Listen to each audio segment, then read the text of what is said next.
TikTok time to rock. Good evening, good morning, good afternoon to everyone who's watching from all over the world. It's your friendly neighborhood philosopher here, D Wood. And with me now, I've got the man who disappeared for many, many weeks. Many, many weeks. People thought he was gone. People thought he converted to Judaism. And yet here he is. And what? What are you laughing at? I heard that when I was gone, and I thought, what the heck is happening? A bunch of people are saying that he converted to Judaism. I mean, what even gave people the idea? I don't even know. Because I was in Israel. What? Yeah, went to Israel, man. Obviously, that's where you go to convert to Judaism. What the heck? Yeah, that's what happens when you go to Israel. You become a Jew.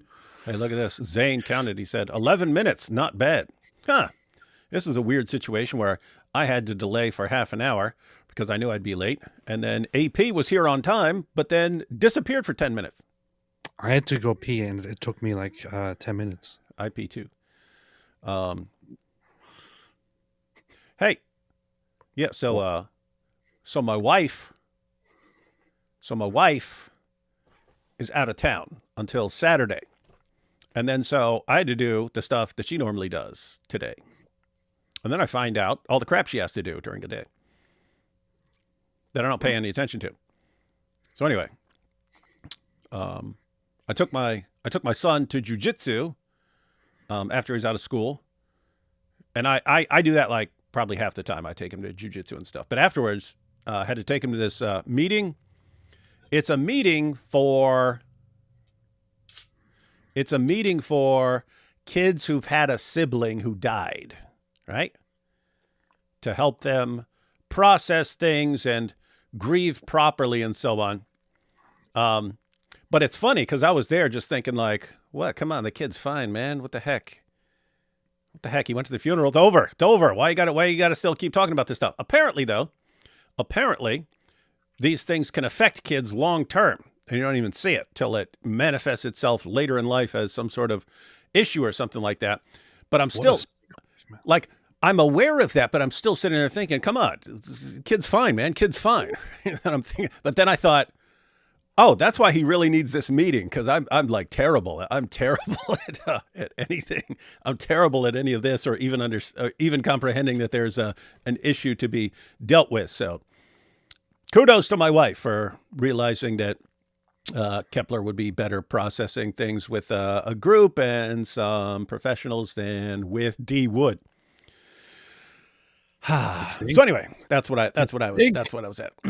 But I had to sit through this thing, and they gave us chicken nuggets and mac and cheese. So that was funny. Sitting there eating chicken nuggets and mac and cheese in there. Cool stuff. Hey, look.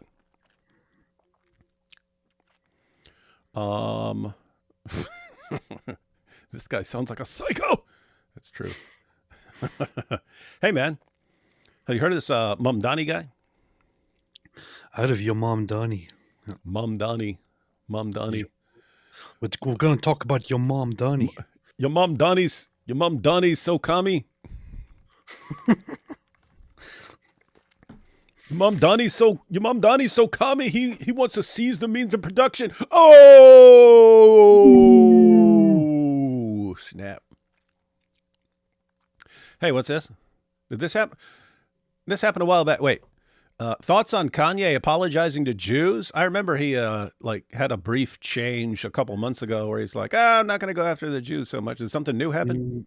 Yeah, there's a new thing. A rabbi actually shared it. So Kanye went to this rabbi called Rabbi something Pinto, and it's Rabbi Talmudstein, and had asks him for forgiveness and says, "Please forgive me for the things that I have said about Jews and all that." So the rabbi posted it.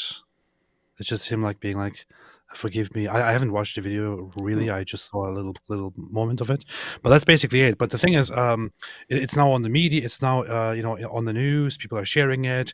Kanye apologizes to rabbi in heartfelt moment and all that. But the thing is, that happened before.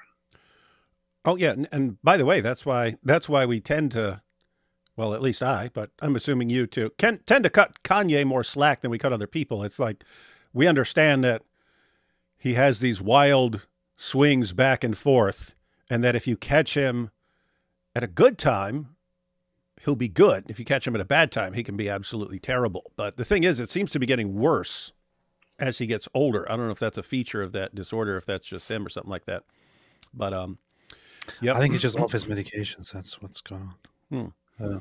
And yeah, so believe it or not, ladies and gentlemen, people can have psychological problems that cause them to act impulsively and and then they realize how dumb it was later. Interesting stuff. Oh, but that is cool. That is cool. It would be good just to see him like. You'd like to know what the real Kanye is, right? When you see people like these wild swings back and forth between Hitler and then I'm sorry, guys, I'm sorry. It's like, okay, will the real Kanye please step up and make us the dopest song ever? And it's kind of it's you know, it's not a joke. It's kind of problematic when the guy sells Nazi shirts with the well, it doesn't help. Cross. And then it's like, hey, I apologize. I'm so sorry. I'm sorry. That's a bit much to be apologizing for so briefly, you know. So how are I don't know. Apparently this just happened, so not a lot to go on. But how are Jews reacting? Is it wow? Thank you, we appreciate the apology, or is it we will never? Shut up! We don't believe you, and you're gonna just freak out on us like 2 weeks from now anyway. I think from what I have seen, Jews are usually not buying it. That's what I see. I don't know. Yeah, see, I would buy that he's sincere right now. I would just not think that it's going to last. And so it's like, why am I going to pay too much attention to you? Kanye, you want to impress us? Be not insane for like 6 months. Just like 6 months. I'm not even saying like 10 years or something like that. Just like 6 months. Be not insane. That'd be awesome. Let's see. So there's one important comment here. So Evil Larry David says, AP, I need your opinion on Israeli shawarma. So shawarma is incredible in Israel, but it is a little bit complex. The situation is a little bit complex. Hang on. Are you talking about Israelis cooking this or Arabs cooking it in Israel? That is the question, because it gets really, really complex. Outside of Israel, I have had shawarma. It wasn't really good. It wasn't really that great. That's stupid. I've never had bad shawarma in my life. Shawarma's always Israel. In Israel, shawarma is absolutely fantastic. In fact, I would eat it every day, multiple times, if it wasn't a very weird and strange thing to do. If it wasn't a horrible diet, I could go like 3 or 4 times a week. Yeah, but I thought at first that it is Arabs inside Israel that just make very good shawarma. But then we went to that one Jewish guy's place, and that was like that shawarma was absolutely fantastic. It is absolutely fantastic. So I don't know, but I think in general I have nothing but good things to say about shawarma in Israel. The nuances and all that need to be further discussed. I think that somebody should write a book about this. Did we really need a 10-minute monologue? You just say, yeah, it was good. That was it. Boom. No, we need to talk about it further. We should make a live stream about that. Shawarma. It's funny. I have if you left me to myself and I didn't have to suffer the consequences from completely unhealthy eating, I have the cheapest tastes imaginable. Ramen noodles, I can eat that every day, 2 to 3 meals a day. Don't care. I'll put some stuff in it. I'll add some stuff to it. Learn that. You learn that when you're poor. You learn how to make some awesome stuff out of ramen noodles. Ramen noodles, peanut butter sandwiches. Toss a banana on that peanut butter sandwich. Oh man, that's awesome. Hot dogs, bologna. Then you find out that you grow up eating all this stuff all day, every day, and then you find out in your, towards the end of your 20s that it's not a healthy way of living. Let's It's see. very humble of you. Very, very, very, very nice. I only eat the most expensive things. I always look for the most expensive stuff that I can find. If I see food that costs average, that has average cost, I need to find an app or something where I can find the most Make it more expensive expensive. food in town Mhm. and order that and eat it. And sometimes not eat it, just look at it. That's how I live. Totally. Beast. A lot of Democrats consider Mamdani to be moderate. What? That being the case, our republic is heading to a very dark place. I'm concerned for our future. Well, this is definitely not going to go well for New York. What you can hope is New York will be a beacon of the terrible effects of electing an Islamist communist. A to beacon mayor. or a bacon. A bacon. New York City about to outlaw interest. Ironic. That would be funny. D-Wood, did you see my email about what 50 Cent said about it? Yes, but I saw your email, but I didn't check it out yet. But I've seen that 50 Cent, 50, is not a fan of Mamdani and communism. Smart. Hello, my lovely, miss you both, but AP Moore. AP, did you get to go south and north of Israel, or did you just say only in the center? By the way, Sam blessed me too once. I just asked a question to learn about Christianity. Listen here, you Jew scum! I'll tell you, and I'll talk about your mother. It was probably like this. Ida goes in and is like, I have a question about this thing about Christianity. And the response is, Ida, do you want me to block you? Do you want me to block you, you spiritual bastard, you spiritual you whore, you son slut, of Satan, you son of Satan, prostitute. synagogue of Satan. Anyway, so did you stay in the center, or did you go around? no, I was mostly in Tel Aviv. I did plan this time to act on actually going to Haifa and also Nazareth, but I couldn't do it, despite most of my plan working out. That part of the plan did not work out. I did go to Jerusalem, spent most of the time in Tel Aviv, some of the time in Jerusalem. That's basically what it was. Beast. Hey, you were over there the same time as my aunt. Who's your aunt? My mom's sister. But no, it was cool. I was telling her how cool Israel is, and I was telling her like how awesome it is to like actually visit a place. And now when you're reading the Bible and it's Jesus went over here, it's like you're picturing it in your head because you've been there, like Mount of Olives, Garden of Gethsemane, the Temple Mount, Capernaum, all that stuff. But yep. Anyway, she was there the same time you were there. You didn't even say hi. What a terror! Oh, you know what's funny? She said she messaged me. She said I was there. She said I was hanging out with I was there with a bunch of Jews, and I said, hey, you know David Wood? The guy goes, yeah, we watch him all the time. And then everyone is coming up to her going, wait, you know David Wood? You know? Yeah, I'm his aunt. So that was cool. It's kind of funny because that's where people recognize me. That's where people recognize you, especially in Jerusalem. It's one of those places, London and Jerusalem, apparently. Yep. Oh, I also found out California. I was surprised. Everywhere I went to In-N-Out. Hey, David Wood. Went to another restaurant. Hey, David Wood. Hey, look, we got someone here. I do not know why.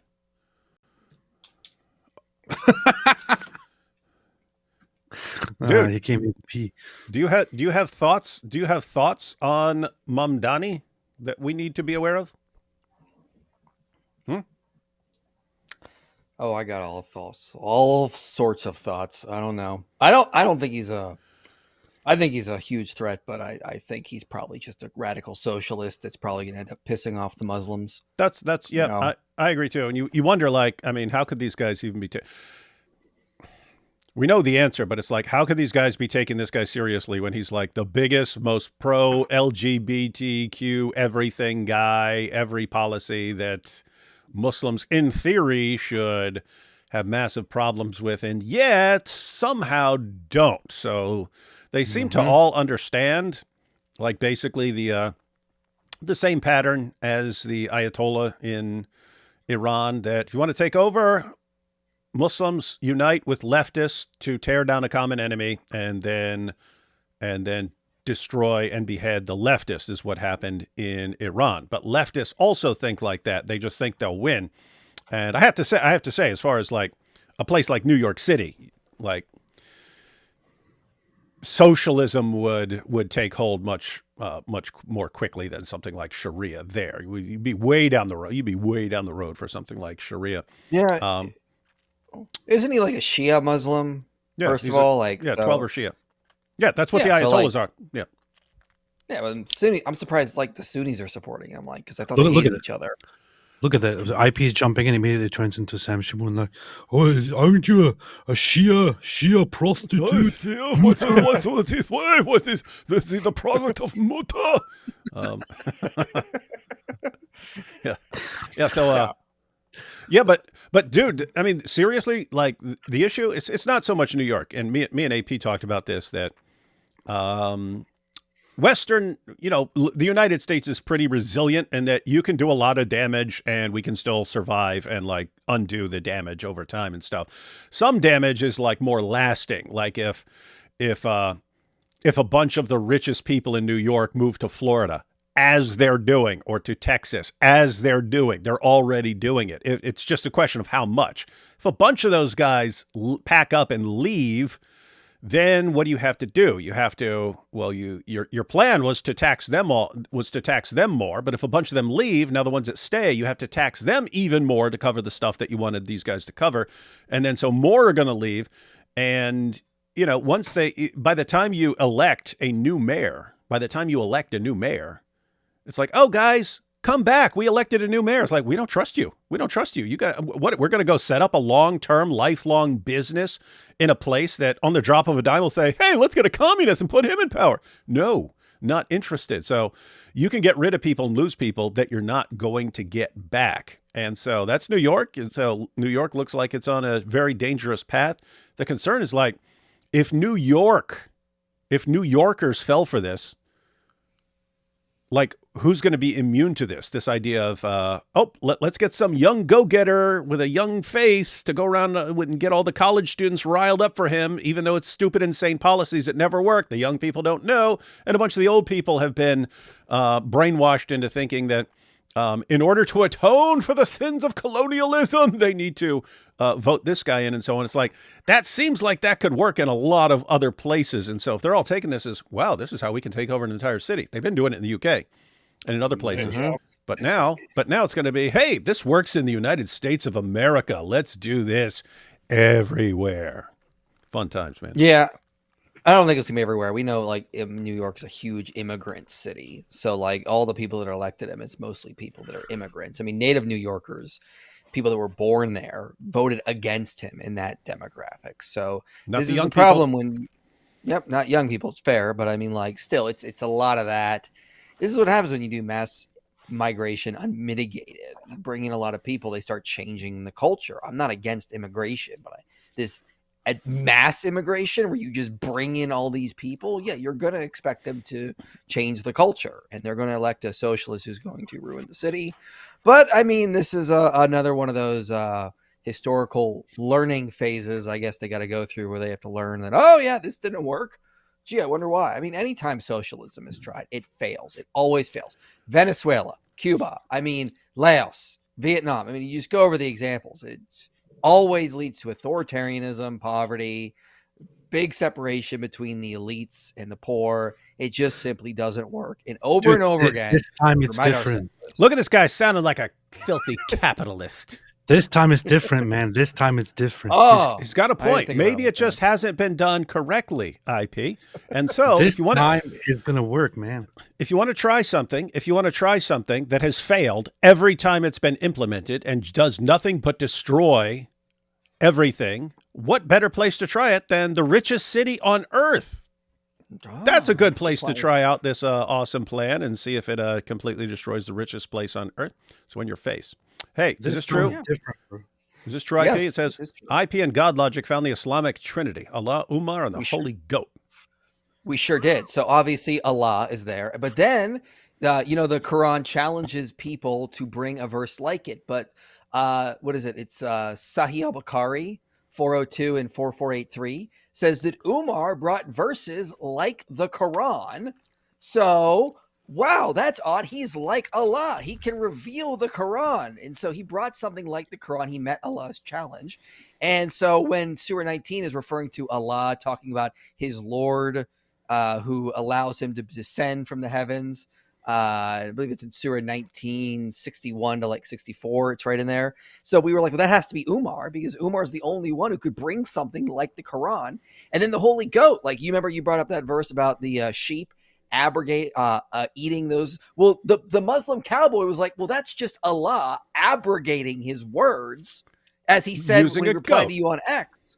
Yeah. So obviously the goat has the power of Allah to abrogate the Quran. So here you go. You have Allah, Umar, and the holy goat. It's the Trinity of Islam. There we have it all. It's all right there. That's beautiful, man. Wow. It is. It's Hope you powerful learned stuff. something. Have you ever seen Kanye and Sam in the same room? That would be funny if one's just like a photographic negative of the other. It was a meeting for kids who had a sibling who died. That was funny. David Wood, 2025. How can Mike Winger even compete? Did I say it was funny? That's messed up if I said that. You said that. Read Karl Marx and the Satanic Roots of Communism. No, it's better to remain in complete ignorance of these things, Apologia Center. Hey, what is this, man? What? What? Nothing. Continue. Okay. Thank you. How's communism satanic? They're going to give everybody free stuff. Hey, They're bros. just going Off to make a bunch of money. I know. It's crazy. It's like, who falls for... If someone comes up to me and says, hey, I want to give you a bunch of free stuff, I'll be like, okay. What's the scheme here? Apparently most people are like, what? You're just going to take everyone else's stuff and give it to me? Oh, yeah, I'm going to vote for you. No, not me. If somebody comes to me and is like, hey, I want to change things up. I want to give you a bunch of free stuff. I'll be like, oh, that's nice. That's cool. Yeah, sure, man. Wow. Hey, bros, off topic, but decided to watch Always Sunny because D. Wood talks about it every stream. Terrible, terrible people, man. Zero redeeming qualities between them. Lol, give me The Office and Parks and Rec. That's what's funny. They're all terrible people, right? It's not like the one terrible character. It's the best show in existence. The best comedy show ever. It is. The best shawarma I had was in Gaza City. I believe you. They know how to throw down there. Question, have you noticed an uprise with anger toward people that support... Yeah. Toward people that support Israel. I was wondering if you agree that anti-Israel narrative has increased. Really? Yes, we agree that anti-Israel narrative has increased. And if yes, why? I haven't noticed that. Yeah, here's what you have, Deb. Here's what you have. You always have some people who hate Jews, but... and some of them always say it and don't care, but others have to keep that sort of bottled up until you have something like a war breakout. And then all of a sudden, hey, look at these Zionists. And first it'll be just Zionists. No, I'm only talking about the Zionists. It's just the Zionists. And then slowly they'll transition to, oh yes, the Jews. You see the Jews are always like this. But there's a war going on, so there's stuff for them to point out. Look at all these videos. Look at these videos. Look at all this bad stuff, and you see, this is what Jews do. Look at the Talmud. Look at the Talmud. You see, this is Jews, and it can spread pretty rapidly. So that's why. What they even do nowadays is just to just say Zionist, but they clearly are talking about Jews. It's like they clearly talk about Jews. So what you see there is just Jews doing stuff, and they say, "Look, this is what Zionists do." It's just so right out there. They're using it interchangeably by now. Mm-hmm. It's incredible, man. Yeah,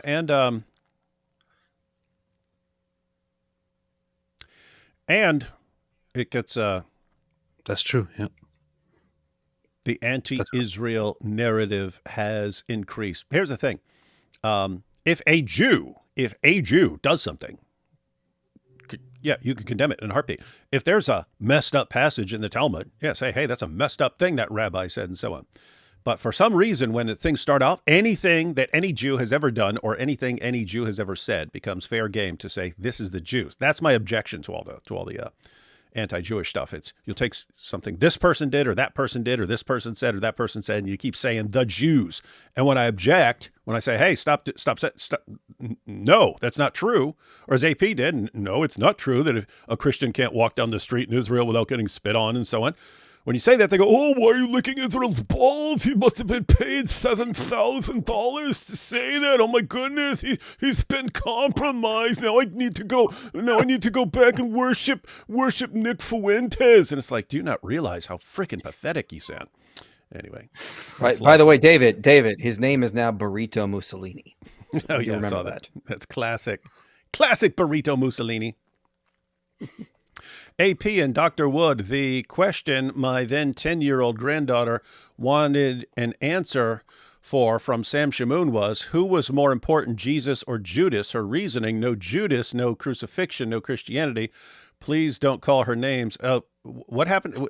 Was this a lady yesterday who said that Sam started calling her daughter names or something? Yes. Her the 10-year-old girl asked the question, and Sam in response called her a whore. This is I think this can be answered pretty easily. Obviously, Judas was not necessary. Trying to find the verse. It's somewhere in John where Jesus is praying. I think it's in the farewell discourse where he is praying for Peter. He's praying that he's like, I have not lost one of you except like the son except he refers to Judas so that the scriptures would be fulfilled. So Jesus was praying for Peter because Satan, there's a place in the Gospels where Satan is like, he wants to tempt and get control of Peter to do evil, and Jesus prays to prevent that from happening.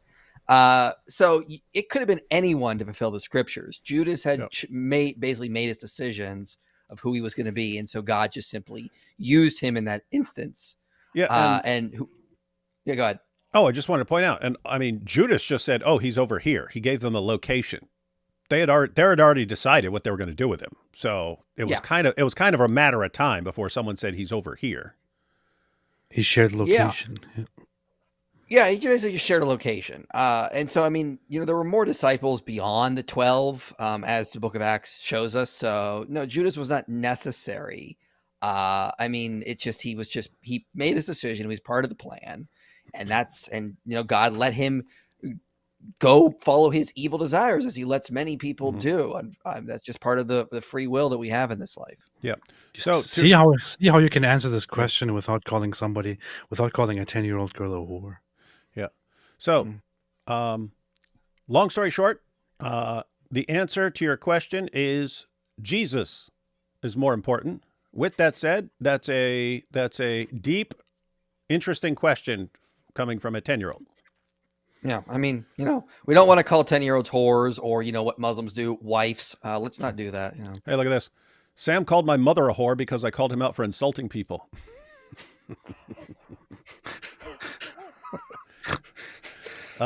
Here we had on the Tucker comment on the Tucker Carlson and Nick Fuentes teaming up. I haven't watched it yet. I brought it up. I told AP we should go through that, and he said, "No, I'm not interested in that dumb discussion at all." So, the thing is, I'm currently at a very peaceful place in my life. These days, I feel very very calm and good and peaceful and all that. And I know that if I watch a video of Tucker Carlson and Nick Fuentes, one of the worst people around and one of the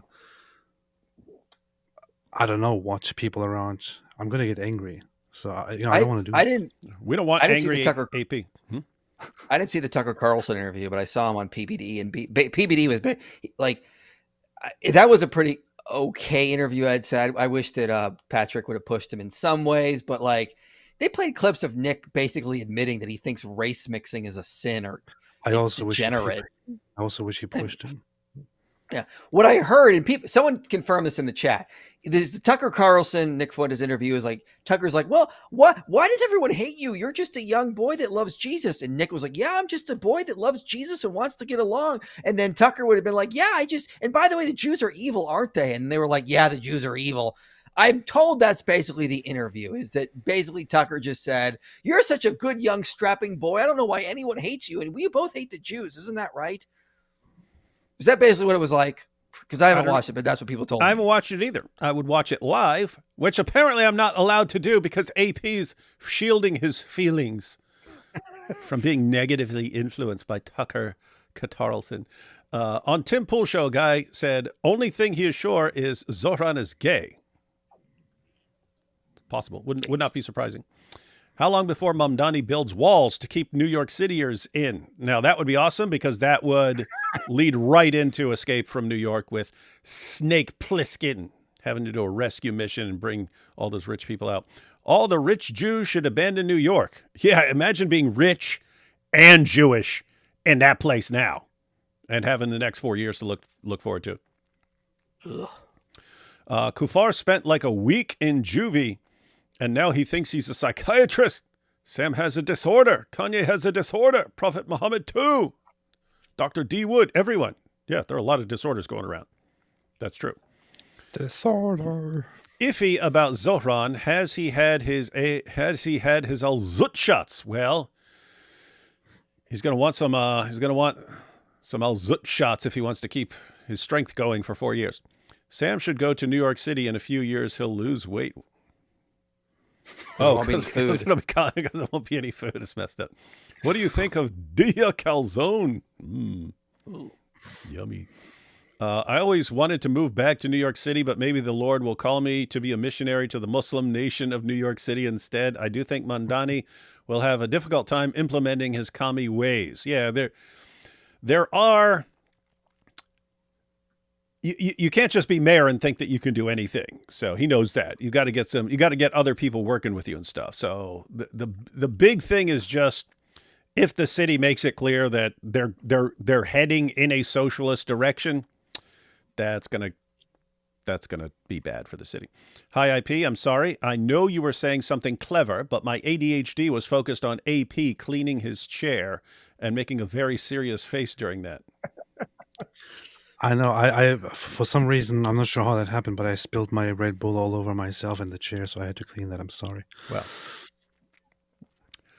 I actually have I don't even think I talk about this, but I have like severe ADHD. I had like piles of papers everywhere. Can't get organized. I've actually cleaned my room to where it was clean twice since I've been out of prison. Twice. And it gotta clean your room. It did not last long. All sorts of problems.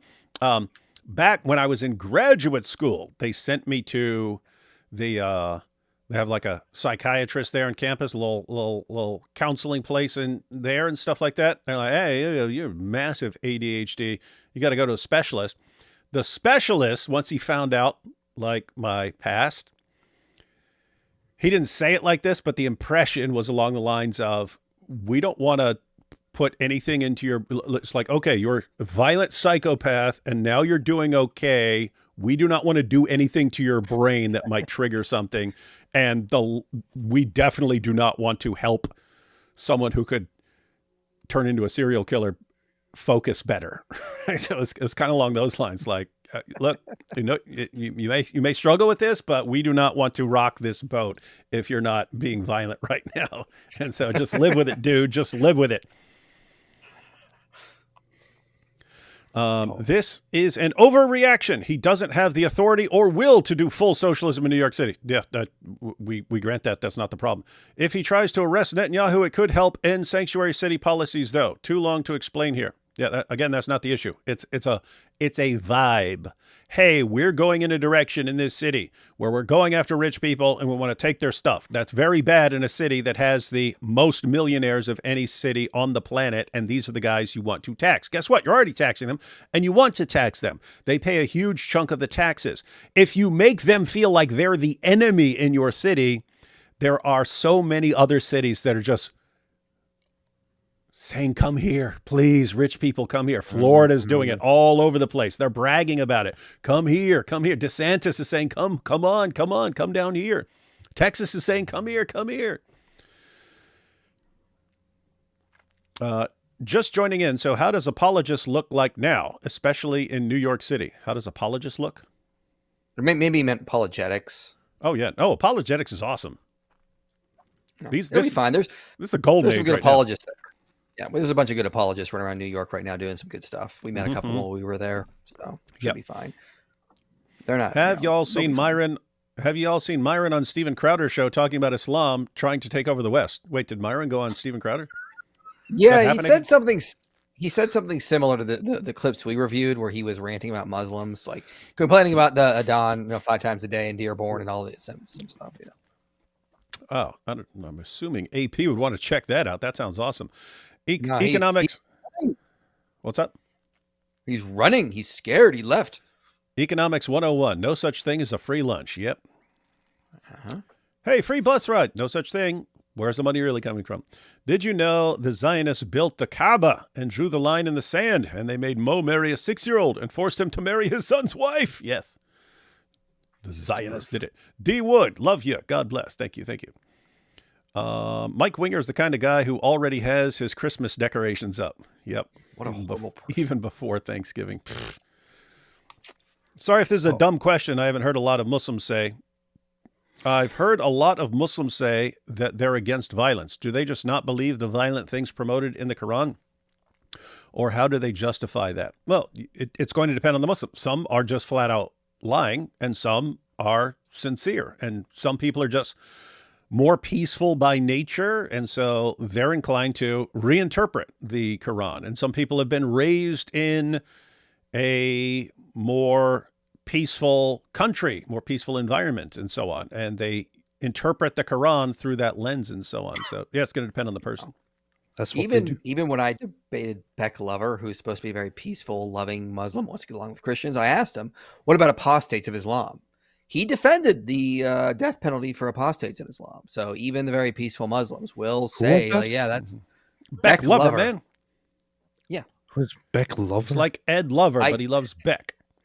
He's a Muslim. I debated him when I went to Vegas on the Sean Michael Kelly podcast. And yeah, he got him to basically admit, in Islam, you have to kill apostates. And so I frankly just flat out said, like, look, how can we work? Because his whole thing was like, we as Christians and Muslims should work together. So I said, same thing as the PBD podcast. Yeah. It's like, how could we work together when your people want to kill people on my side because they used to be on your side? And he didn't have an answer for that. Yeah.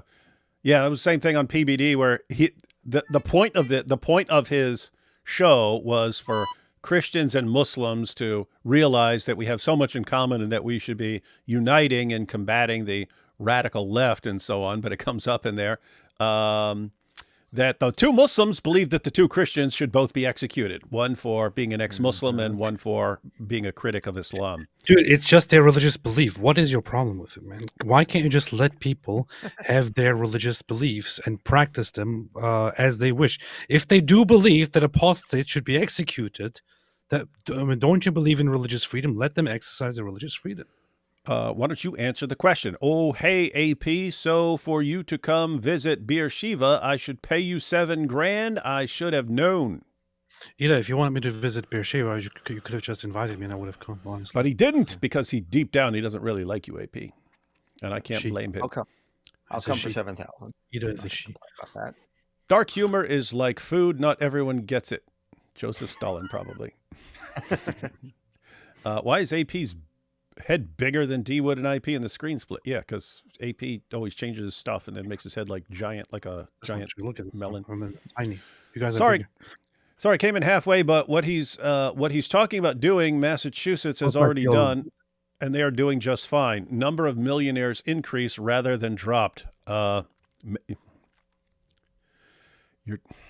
my goodness. You're talking about Massachusetts, and you're saying that's a good parallel to New York City. Okay, just catch us in a couple years, David, and tell us how well this has worked. So, just to clarify, David, and you can answer me. Nice talking to him. Massachusetts, just to be clear, Massachusetts legalized prostitution, legalized drug use, banned all guns. It did that? Because I must have missed that. I would find that very surprising. Oh, and emptied out most of the jails and prisons? Massachusetts did that? I did not know that. Hey, go ahead and comment, David Ryan. I want to hear. I did not know. I did wait, not know wait, talking to yourself, man. that he was doing that, man. All right, I David. think that's going to be the biggest problem with Mamdani is the crime is going to get worse. I think if anything's going to happen to New York, I don't think he's going to get through a lot of his socialist policies, but the crime in New York will get worse because of the way he's going to run things. They elected a monster because nobody wants to be America no more. They want Soviets. We're chopped liver. That's correct. That's probably good. Hello, brothers. New Yorker here. Don't have much of a choice to leave. Any suggestions on what to do? Also, I noticed that a significant amount of our Jewish population supported him. That was shocking. A significant amount of the Jewish population is left. Mm-hmm. They're leftists.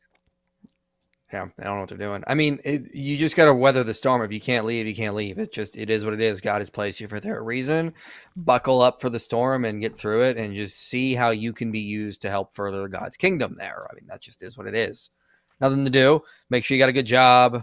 Make sure you're able to feed your family. I mean, if things get so bad and you can't, you're going to have to leave. I mean, it sounds like at some point you may have to make a difficult decision whether to stay or to go. But I mean, a little thing here to a little thing here to Maxim. So I noticed that you say that a significant amount of our Jewish population supported him. So this is why I think even as a Jew or even as somebody who is on the or who is with the Jews should not speak of the Jews in such a general sense, because although I think with Zohran Mamdani, it's actually the minority of Jews who voted for him. But still, when you talk about the Jewish population, especially in America, you're talking about a population that is mostly Reform Jewish and that is mostly leftist, that is mostly liberal, progressive, and all that. People who are not at all in alignment with the general Orthodox Jewish population and their wishes and their ideals. So most of the Jews in America will probably, not support you and your position when it comes to politics and all that. So it's kind of, you can't really talk about Jews and then include them when you actually talk about Jews in the Orthodox Jewish sense. And Reformed Jews are basically atheists. And I actually think, especially seeing these developments over the last months or so, I think that Jews, specifically Orthodox Jews who are conservatives, should be on the forefront and should start talking about the fact that so many of the leftist secularists, Reform Jews, and I'm not talking about all Reform Jews, but frequently, very often so, that those Jews are part of the problem and that they are actually also on the forefront of those who make things worse for Jews in general. I think Jews should be coming out and speaking about that, and pointing that out and drawing a line between themselves and those Jews who always work against the interests of Jews and of conservatives, so that you can also then spread the message that that you, conservative, as in politically conservative, and religiously Orthodox Jews are actually not on the side of those who are progressivists, who are secularists, who are hardcore leftists, and so on. You should be the ones who point out that divide and who take a side. It will make things better in general. And just to be clear, I mean, the conservative Jews are not Orthodox Jews. Conservative Jews are like basically Reform Judaism with some sprinkles of Orthodoxy in, but they're still more closer to the Reform Jews. The Jews that actually follow the Torah as best as they can would be the Orthodox Jews. Which is why I said politically conservative. I wasn't referring to the religious conservative. Yeah. Well, just adding that we in. did hear AP condemning lots of Jews and then bossing them around and acting like he's the authority over Jews. So anyway, we'll just. It's true. Well, I am the king of. I am their leader now. So yeah. Just remember, everyone, true. when Kanye goes sane, AP loses it. Nick said he's a fan of Stalin. Tucker didn't push back. Tucker said he hates Zionist Christians more than anyone. He hardly pushed back on anything. Shocker. Not Tucker. Mm-hmm. So that means Tucker Carlson hates Charlie Kirk. Good. Well, he's doing a bang-up job of destroying Charlie's organization. So If Muslims truly read the Quran like you guys read and study the Bible, Islam couldn't exist as anything substantial. It directly contradicts itself. Yeah, it's one of the things you'll find is that Muslims do not read the Quran. Yeah, just did a live where we were talking with Muslims, and of course the Islamic dilemma came up, and then they're telling us all this. They're not going what the Quran says. Their word of God, their scripture is the Dawah script, and so confirm doesn't mean confirm. Muhaymin means criterion, even though it doesn't mean criterion, and every lame excuse in the book. Muhaymin. Paulo said 2026 will be the year of Islam in the U.S. Agree. Well, it depends on what you mean. If you mean Islam getting crushed, then yeah. Mm-hmm.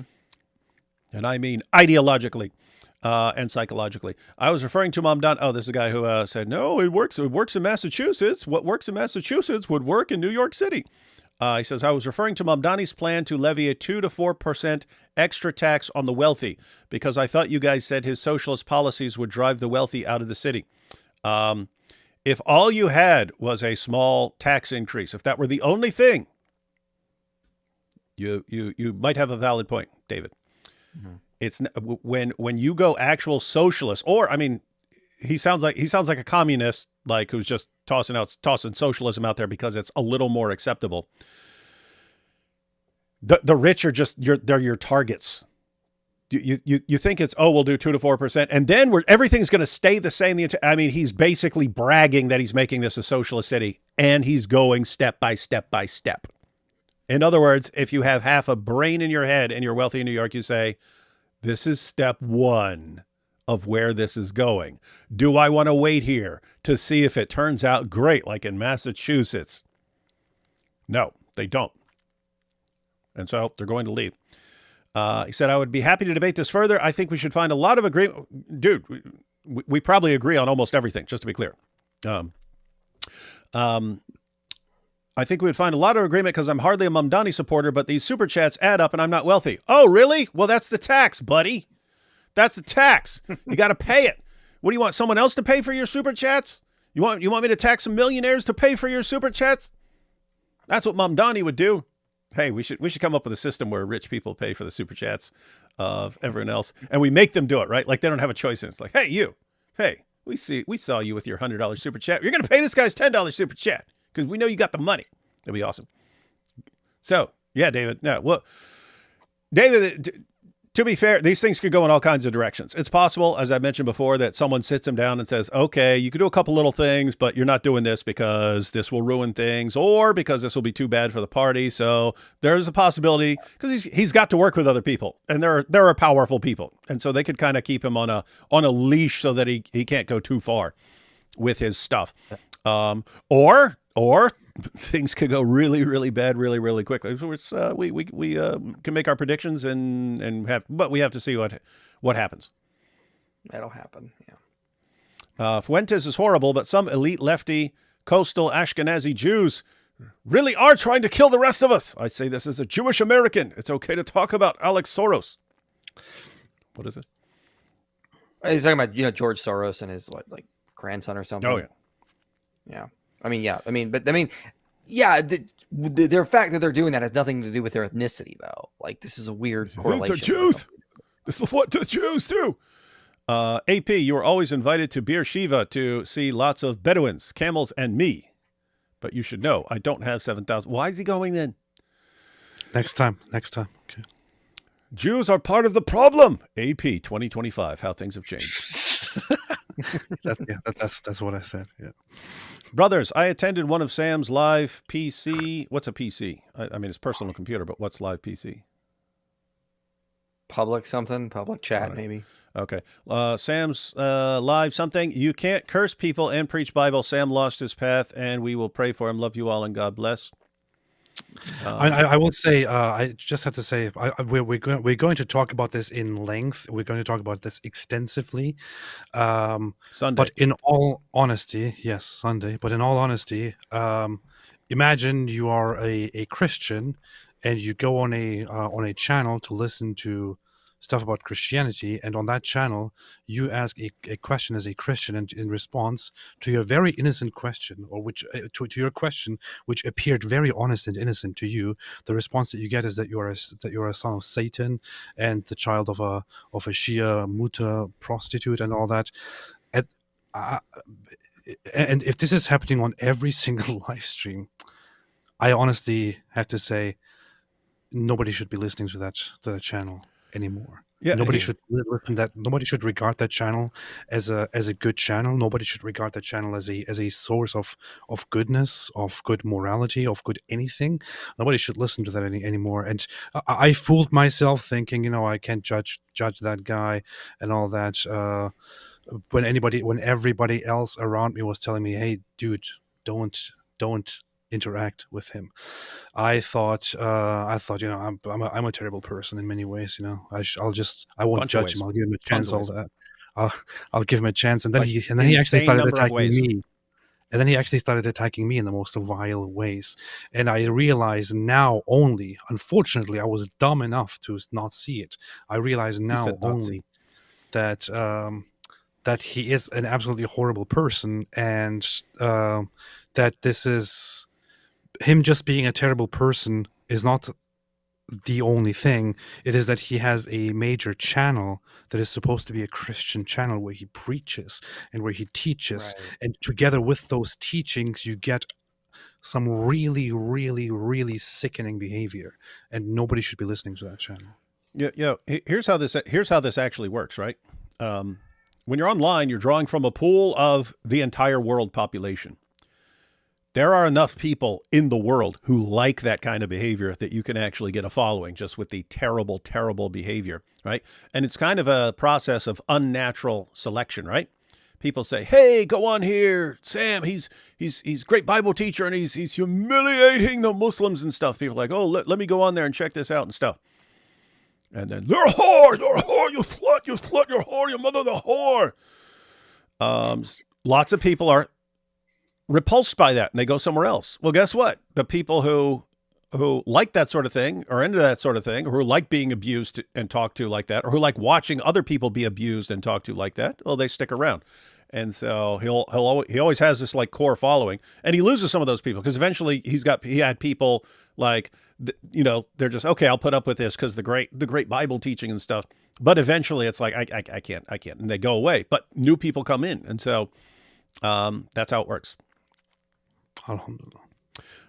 Richest is a changing category, by the way, goes around. Yeah, that's true. Right now, New York City is the richest in terms of the number of millionaires, 384,000 millionaires in New York City. Thank you so much for your encouragement and such an important reminder. But AP, you would be surprised. There was a video of Zohran at a Hasidim gathering claiming his mother was Jewish. Still, I love all you. Stay praying. I think Mamdani will say pretty much anything. Mm-hmm. Alhamdulillah. Saw a meme today saying that Andrew Cuomo and the Kuomintang are fleeing to Staten Island from Chairman Zohran. Oh, yeah, I get it. I get the parallel. The Communist Revolution in China. I can't sleep. Finding you guys are live is a nice surprise. I heard Jews are spitting on Christians on Arrakis lately. Love you guys and good night. Yeah, how do you answer that? It's just, I mean, if it's fun to do, I would do that too. Yep, we all do that. Heard. Yeah, who doesn't do that? Will Rep always lose high immigrants areas? Yes. What, Republicans? Oh, yes. I don't know. Maybe.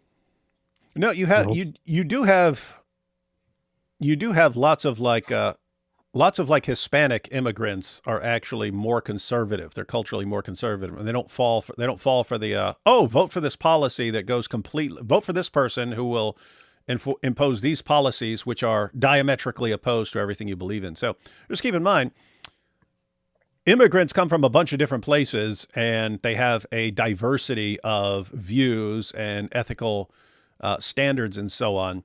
But you basically have like one party that like, it's, hey, you owe us. So you have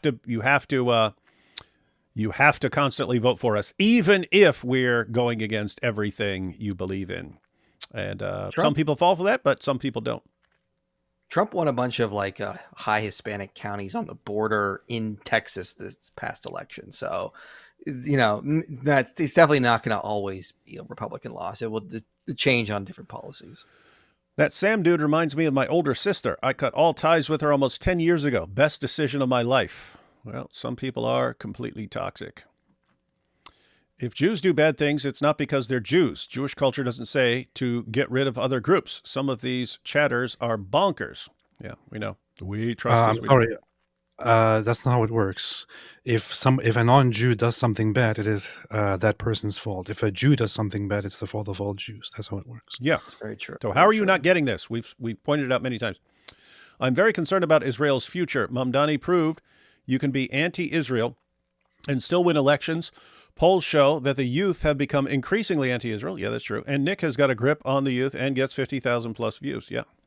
Yep. Those are the times we live in.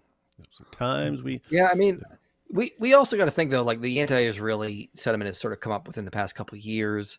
That means it can also shift again pretty fast. So let's see what happens in terms of policies in the Middle East.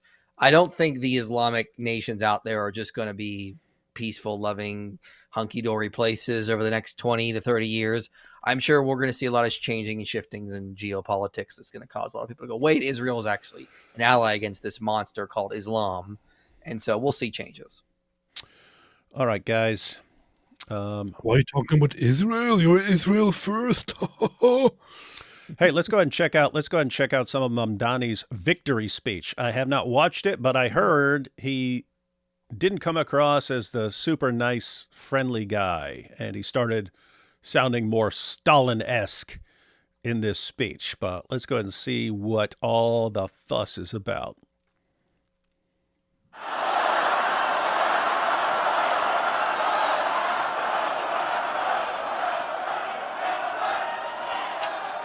Death to America. Thank you, my friends. Friends. It's comrades, dude. It's comrades. Yeah.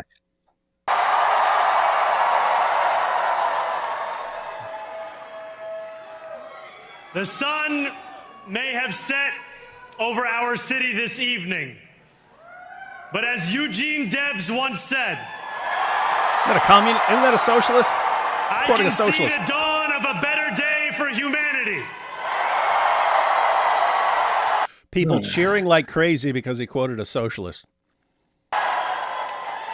For as long as we can remember, the working people of New York have been told by the wealthy and the well-connected that power does not belong in their hands. Is that what they were told? I don't remember that memo. Fingers bruised from lifting boxes on the warehouse floor, palms calloused from delivery bike handlebars, knuckles scarred with kitchen burns. These are not hands that have been allowed to hold power. And Now you voted for me, and now you have the power. Pause for a second here. This is the funniest thing. This is so hilarious. This is such a typical stereotype when it comes to these communists, and you know he is very much a communist. His speech immediately starts with this appeal to emotions, to the working class, to those who actually do and go and do work. Just a quick question to everybody. What do you think Zohran Mamdani did in terms of work in his life? Mm-hmm. Does anybody know here? I bet he was a rapper. he was a failed rapper. That's all I know. He has never worked a proper job in his life. That's why he's a communist. It's always them. I mean, just read Animal Farm. I mean, that's what happens. I mean, if you read Animal Farm by George Orwell, it's basically sort of like this.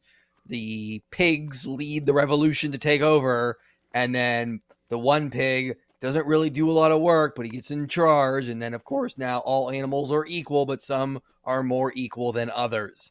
It's always the same cycle over and over again. These Stupid intellectuals in college who don't know anything about work, who don't know anything about blue collar work, start pushing this communist nonsense. They ral up a bunch of people in hopes to they'll get more money, more power. And then what happens? They become elites and start oppressing the poor again. We saw this in the USSR. We saw this with Pol Pot. We saw this in China. Endless repeating process.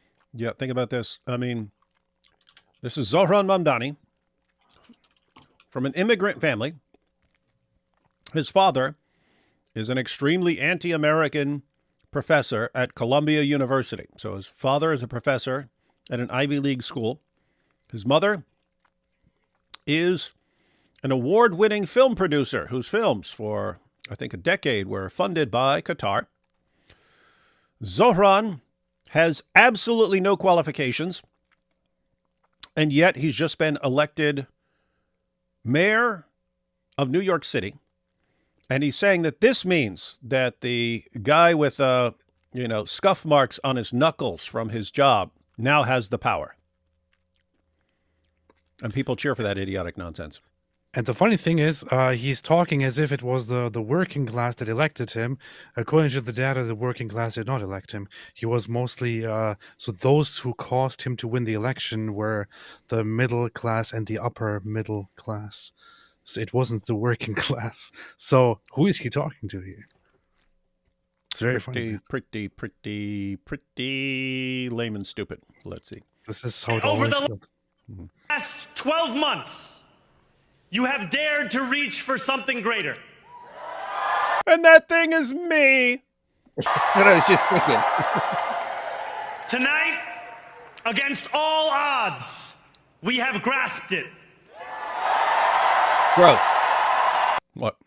Not in the Zoot sense. I mean, Not in the Zoot sense. The future is in our hands. Like Muhammad was in the hands of... My friends, we have toppled a political dynasty. Like the Zoot toppled Muhammad's rear end. See, this is just a lesson to everyone. Anything can be turned into a Zoot joke.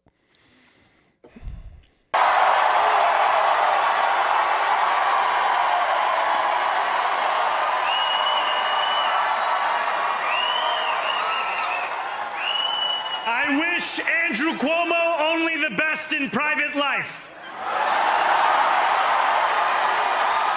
But let tonight be the final time I utter his name. As we turn the page on a politics that abandons the many and answers only to the few.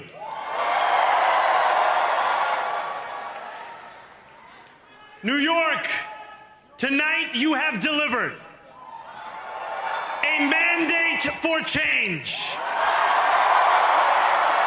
A mandate for a new kind of politics. A mandate for a city we can afford.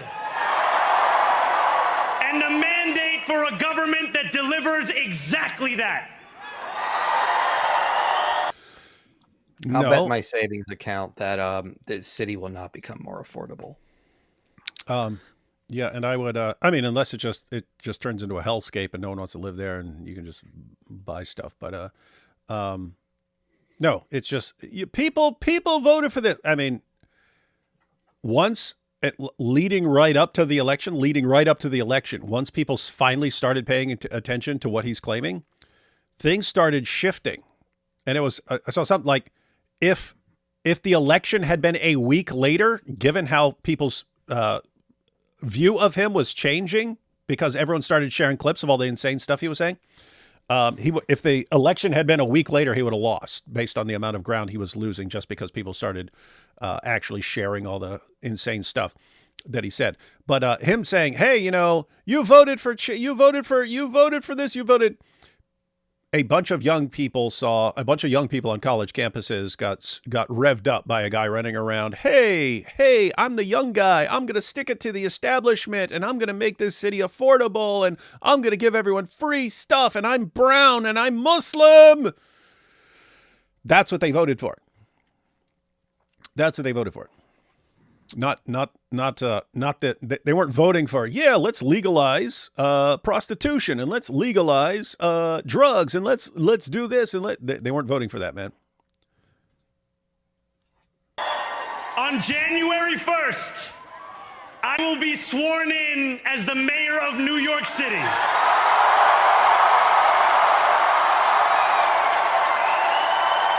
Woohoo! And that is because of you.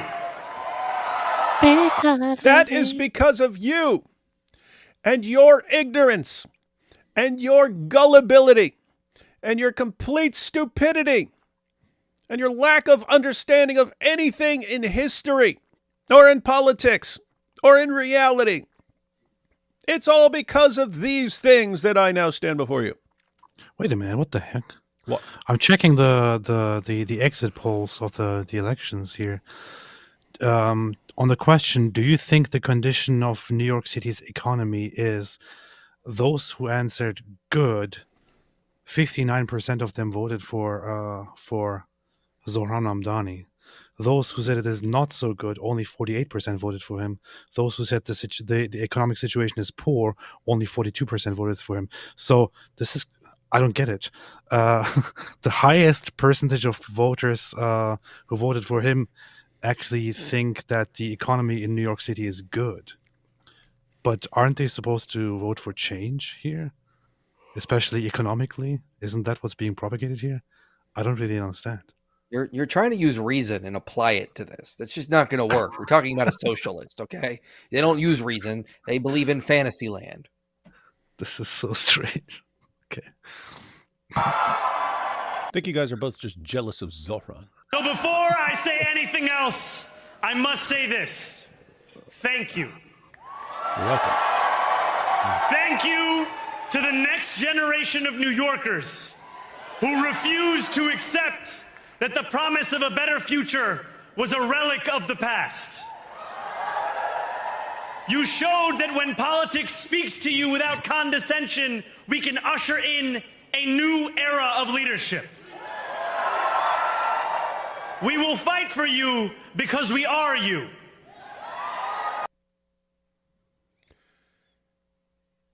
We are you? I'm serious. It is seriously amazing to me that like someone who's literally born with a silver spoon in his mouth, the most elite of the elite, again, Ivy League professor, film producer, mother, never had a real job in his life, gets thrust into, not in the Zoot sense, but gets thrust into politics as mayor of New York City with no qualifications and saying, see, I'm just like the rest of you. That is indeed Fantasyland. Or as we say on Steinway, ana minkum wa ilaykum. Yay, he said the Muslim thing, yay! Thank you to those so often forgotten by the politics of our city who made this movement their own. I speak of Yemeni bodega owners and Mexican abuelas, Senegalese taxi drivers and Uzbek nurses, Trinidadian line cooks and Ethiopian aunties. Yes, aunties. Columbia professors and rich film producers. Why isn't he talking about the drug dealers? I don't understand. And why does he keep talking about everyone at their jobs, their hardworking jobs, where they work hard at their jobs?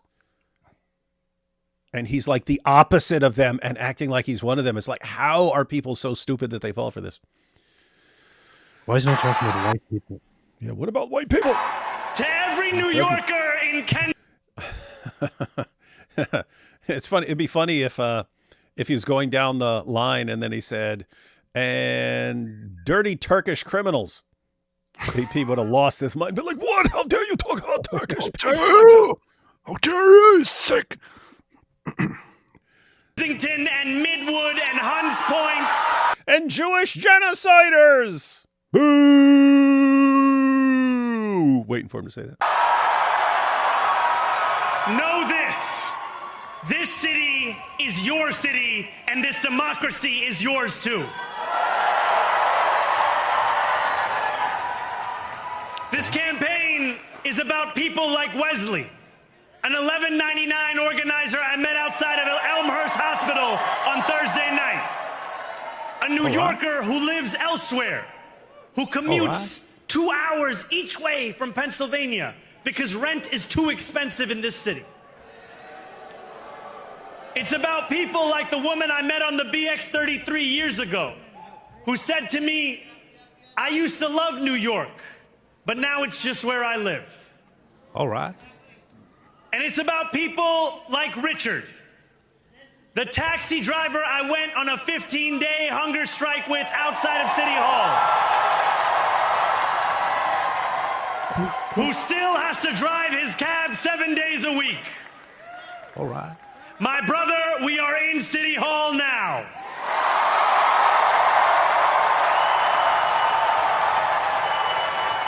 So how's this guy not going to, like, speaking just completely realistically here, how is this guy not going to need to drive his taxi 7 days a week now? Because Zoran's gonna take money from rich people and give it to him. Yeah, but he's saying things like, "Oh, and we're going to give free bus rides." And okay, what is a taxi driver? What's he need a free bus ride for? And Well, is the free bus ride and the free this, or I'd be interested in seeing how this works and how these guys are just liberated now. Well, I mean, if the government's going to start doing that kind of stuff, that is going to take money away from cab drivers. I mean, Dude, you're not getting it. You're not getting it. He's going to give free bus rides to people, so they will no longer have to use the taxi. But at that point, the taxi driver also no longer needs to drive his taxi because he can just use free buses. So There we go. therefore, he will ride free buses and go all the distance that he would normally go in with his taxi rides. Now, how will he afford anything else? We don't talk about that. There's nothing else to afford, guys. Come on, be realistic. I mean, It is we just awesome. gotta It's look not- at we just gotta look at Venezuela. This is the same kind of crap they heard when Chavez got power, and what happened? It's now a hellhole. You put in the social policies. It sounds good on paper. We're going to make this free. We're going to make things more affordable in living, and then everything collapses. We've seen this again in history over and over again. Yeah, that's what Thomas Sowell said. It was in the 1990s. And he said it way back in the 1990s. He said, we've spent the last 30 years replacing what works with what sounds good. And that's basically what socialism is. It's what sounds good to lots of people, but does not work. And you replace things that work with socialism. Victory is for all of them. And it's for all of you. But mainly for me. The more than 100,000 volunteers who built this campaign into an unstoppable force. Of Because death of and you, destruction. we will make this city one that working people can love and live in again. Prove it. Together we'll make New York City great again. It's never worked once anywhere, but it will work now. Yay! Just think about why this stuff doesn't work. I mean, when you say you're going to tax the rich, which is a common argument from the left, what are you taxing? Elon Musk does not have a bank account of like a couple trillion or $1 billion that he Scrooge McDuck dives into. That's an and important starts point. swimming Yep. through. Yeah, he's got money in property. He has a in company. businesses. Yeah, he owns percentages of companies. That is something that it would be good for people to understand, right? So people here, Elon Musk is worth whatever it is, $300 billion. Something. Elon Musk is worth $300 billion. They think he has $300 billion sitting in a vault or in a bank account or something like that. And why doesn't he just share that money? Because it's not money, really. Like a tiny percent of that will be money. The vast majority of that is he owns a portion of Tesla. And if Tesla is valued at this, then they say, okay, the portion of Tesla that you own is worth $200 billion. Therefore, that's part of your net worth. And you own this and this and this and this and that. And so when you say, hey, you need to go after him more to pay more, what are you actually saying? You're saying, Elon, you shouldn't have that big a portion of this company. So you need to sell part of your company and give it to the government, the least efficient thing on the planet, right? And give it to them. And that's what you need to do. And there's something weird. There is something, I understand taxes and stuff. And it's worse than that. It's worse than that, because you're saying that if you're going to tax all the billionaires, okay, you want the money to come into the government. Well, they now have to sell their stock. They have to sell their property. Who's going to buy it? Well, other billionaires or millionaires but they have to sell their own stuff. So so when people say we need to tax the millionaires and the billionaires, they're not actually thinking about how that money is going to come into the government, because all that is put in stocks. It's in bonds. It's in property. It's funding jobs. It's funding pensions. It's building the economy we all live in.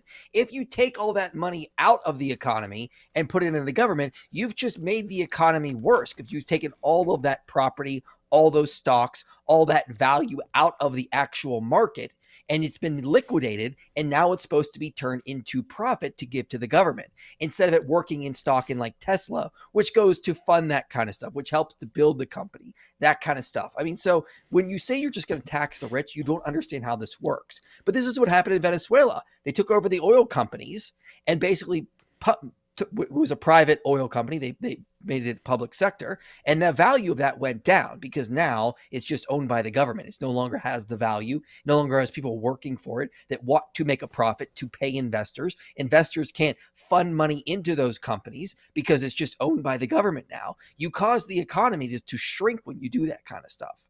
So this is the problem with these kind of socialist policies that people don't actually think about. Yeah, and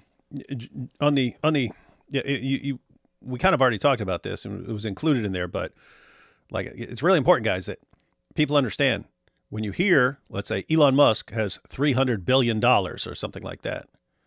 He owns portions of companies, and those companies employ tons of people, right? And so it's not like the money isn't doing anything. Right? It's not like it's sitting in an account. Rich guys don't just tend to leave all their money sitting in accounts. They invest in things. They invest in companies, which allows those companies to hire people. So those people then have jobs. And when you're saying, oh, no, well, actually, Elon, your company, you're so successful with your company now that now your company's worth this insane amount of money, and therefore your portion of the company is worth this insane amount of money. You got to sell it. You got to sell it. It's like, why make a company then? If as soon as it is extremely successful, you start making me sell it off to give to you, why even try here? And the response of socialists is, exactly. Just don't even let us do all of that stuff. Let us do all the business, and you just sit there and take your hand out there. And the New Yorkers, yay, what a great idea. This will work in New York City. Well, also, who's going to buy Elon's company? It's not going to be for the value it's worth, because, if you're trying to tax all the millionaires and billionaires, they now have to liquidate a bunch of stuff. So Elon's company will get sold for less of the value that it actually is. Well, so you've just devalued that. Zohran's real goal is to make all the companies tank, and then the government buys them up. Right. Or just takes them. That's the socialist goal. Yeah. Seizing the means of production. He's said that in a video. With every door knocked, every petition signature earned, and every hard-earned conversation, you eroded the cynicism that has come to define our politics. Now, I know that I have asked for much from you over this last year. Oh, sure have. Time and again, you have answered my calls. But as a sign of thanks, I will live like a king for the next 4 years. Mm-hmm. I have one final request. New York City, breathe this moment in. Get on your knees. We have held our breath for longer than we know. We have held it in anticipation of defeat. Held it because the air has been knocked out of our lungs too many times to count. Held it because we cannot afford to exhale. Thanks to all of those who sacrificed so much, we are breathing in the air of a city that has been reborn. Should we talk about breathing in the air in New York? To my campaign team, who believed when no one else did, and who took an electoral project and turned it into so much more, I will never be able to express the depth of my gratitude. You can sleep now. To my parents, Mama and Baba, you have made me into the man I am today. You have filled me with hatred for America, and your little boy It is all your fault. is going to destroy it for you. I am so proud to be your son. And to the Holy Land Five, whom I support with every fiber of my being. And to my incredible wife, Rama.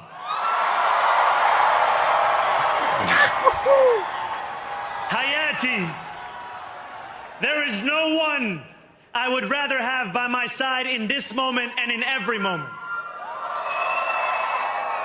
Not even Prophet Muhammad.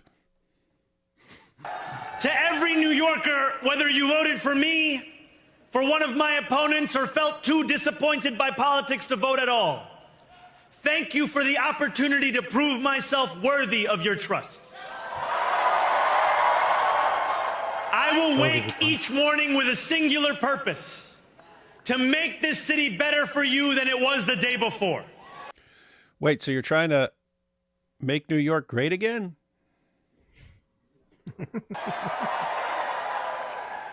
There are many who thought this day would never come, who feared that we would be condemned only to a future of less, I like with this. every election consigning us simply to more of the same. I trust him. And there are others who see politics today as too cruel for the flame of hope to still burn. New York, we have answered those fears. Tonight we have spoken in a clear voice. Hope is alive. Preach! Hope is a decision that tens of thousands of New Yorkers made day after day. Volunteer shift after volunteer shift, despite attack ad after attack ad. More than 1 million of us stood in our churches, in gymnasiums, in community centers, Mosques. as we filled in the ledger of You didn't say democracy. mosque. Ooh, he doesn't care about Muslims, you see. And while we cast our ballots alone, we chose hope together. Hope over tyranny. Hope over big money and small ideas. Hope over despair. Well, nothing like a good plate of hope for dinner. And a big bank account full of hope. Sorry, kids, the government-run grocery store is out of food, so you're going to eat some hope and change tonight. More hope with hope Wow, love the with taste of hope hope. sauce.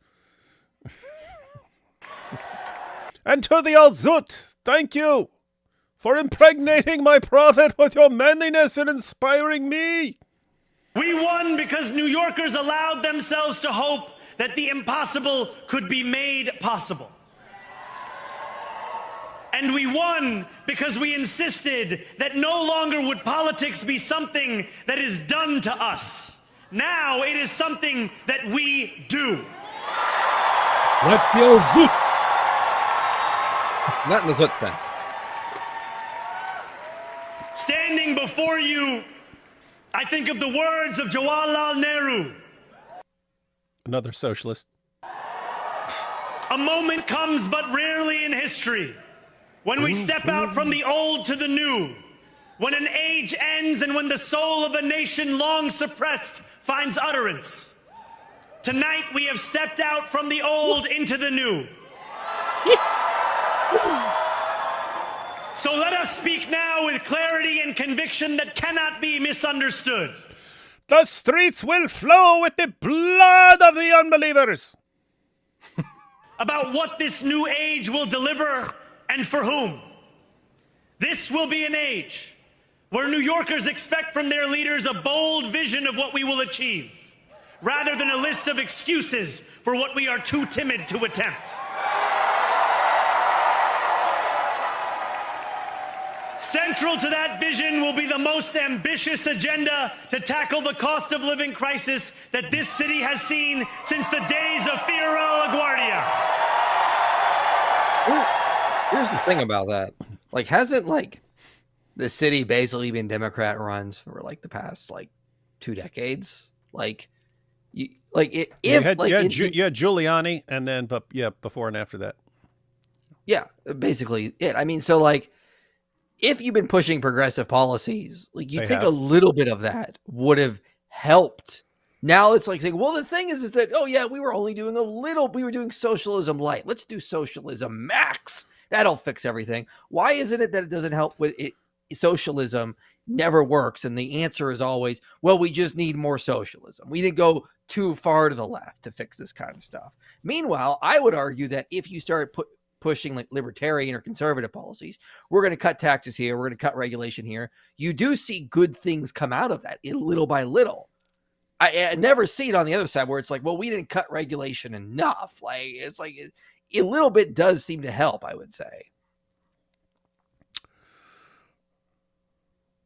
That's all you need. Guys, everyone watching, if you want to know what this guy sounds like to me, just imagine that he dialed it up a little more and made it more obviously nonsense. But just imagine the same crowd cheering for it. And all you hard workers, you're all going to be billionaires.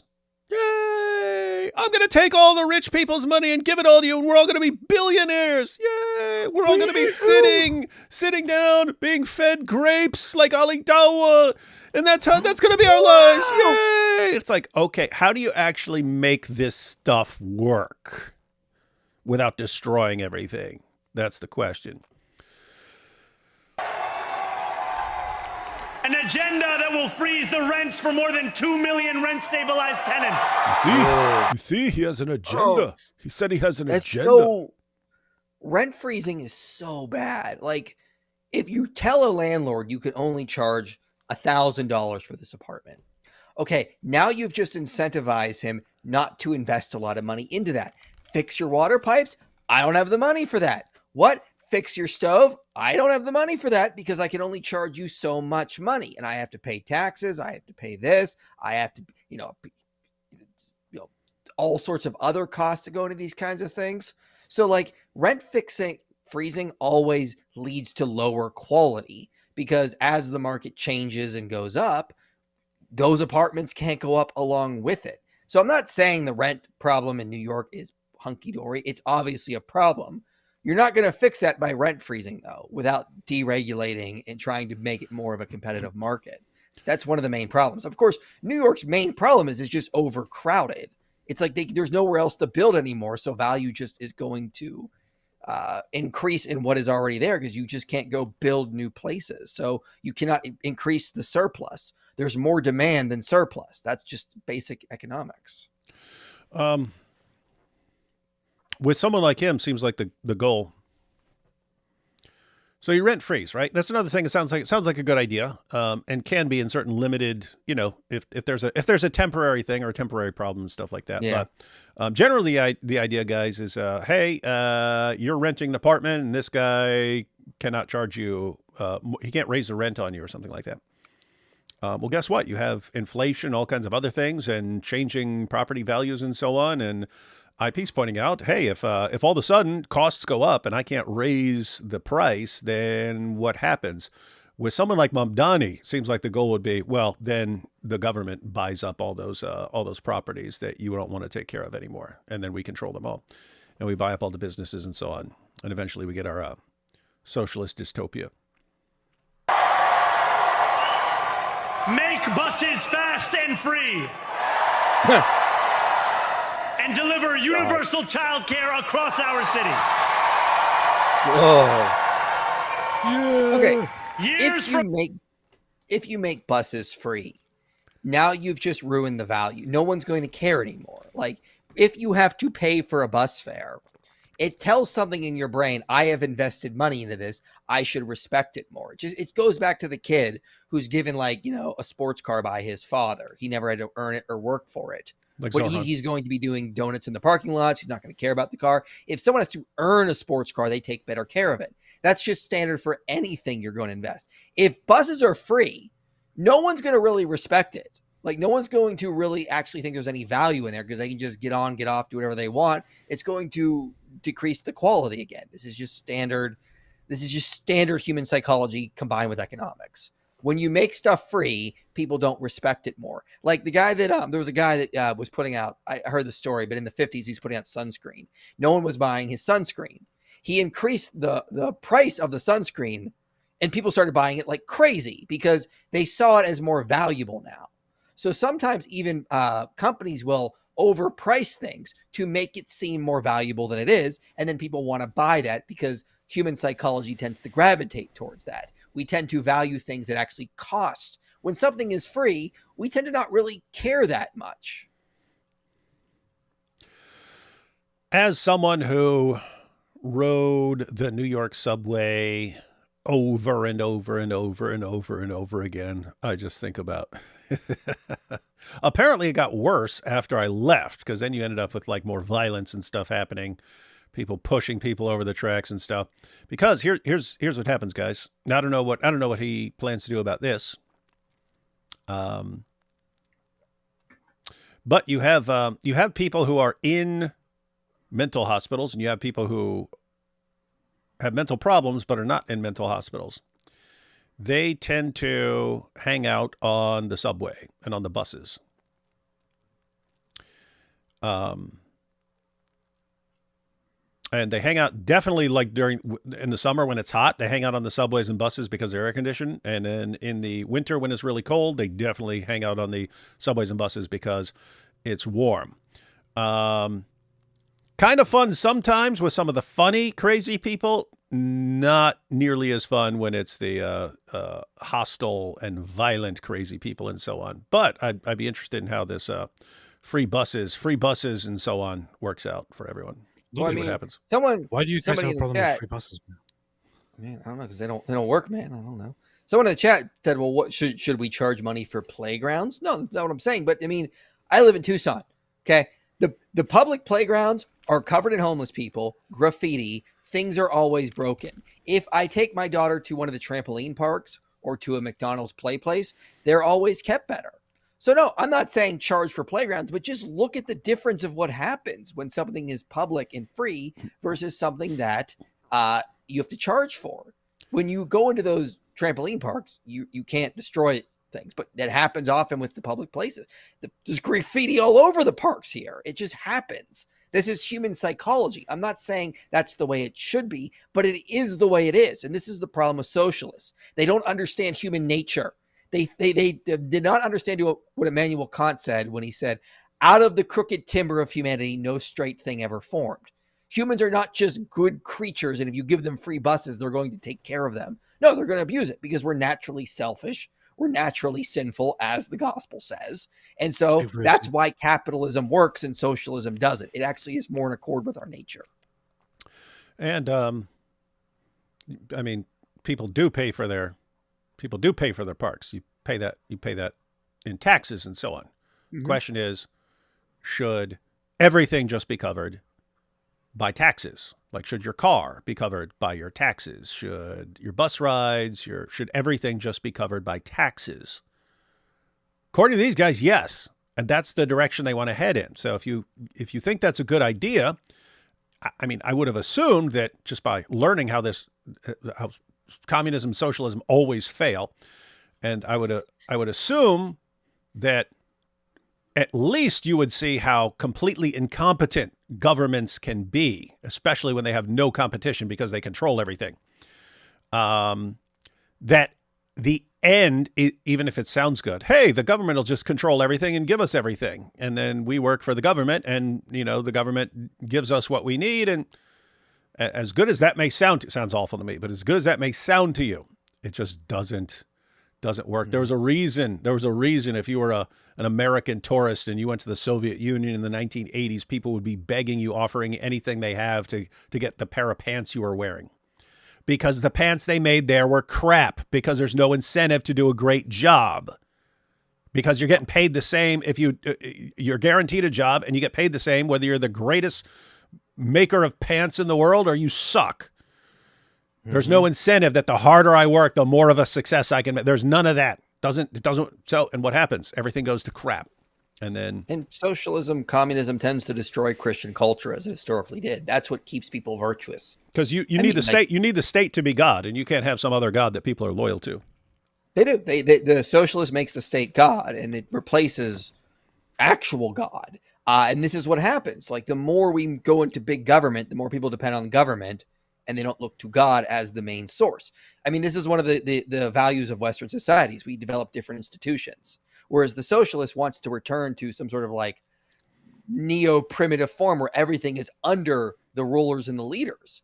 But in the Western society, we have different institutions. You have the church, you have the state, you have academia, you have media, and they don't all work for each other. But under a socialist communist, it all has to be, you have state-run media, you have state-run schools, you have state-run churches.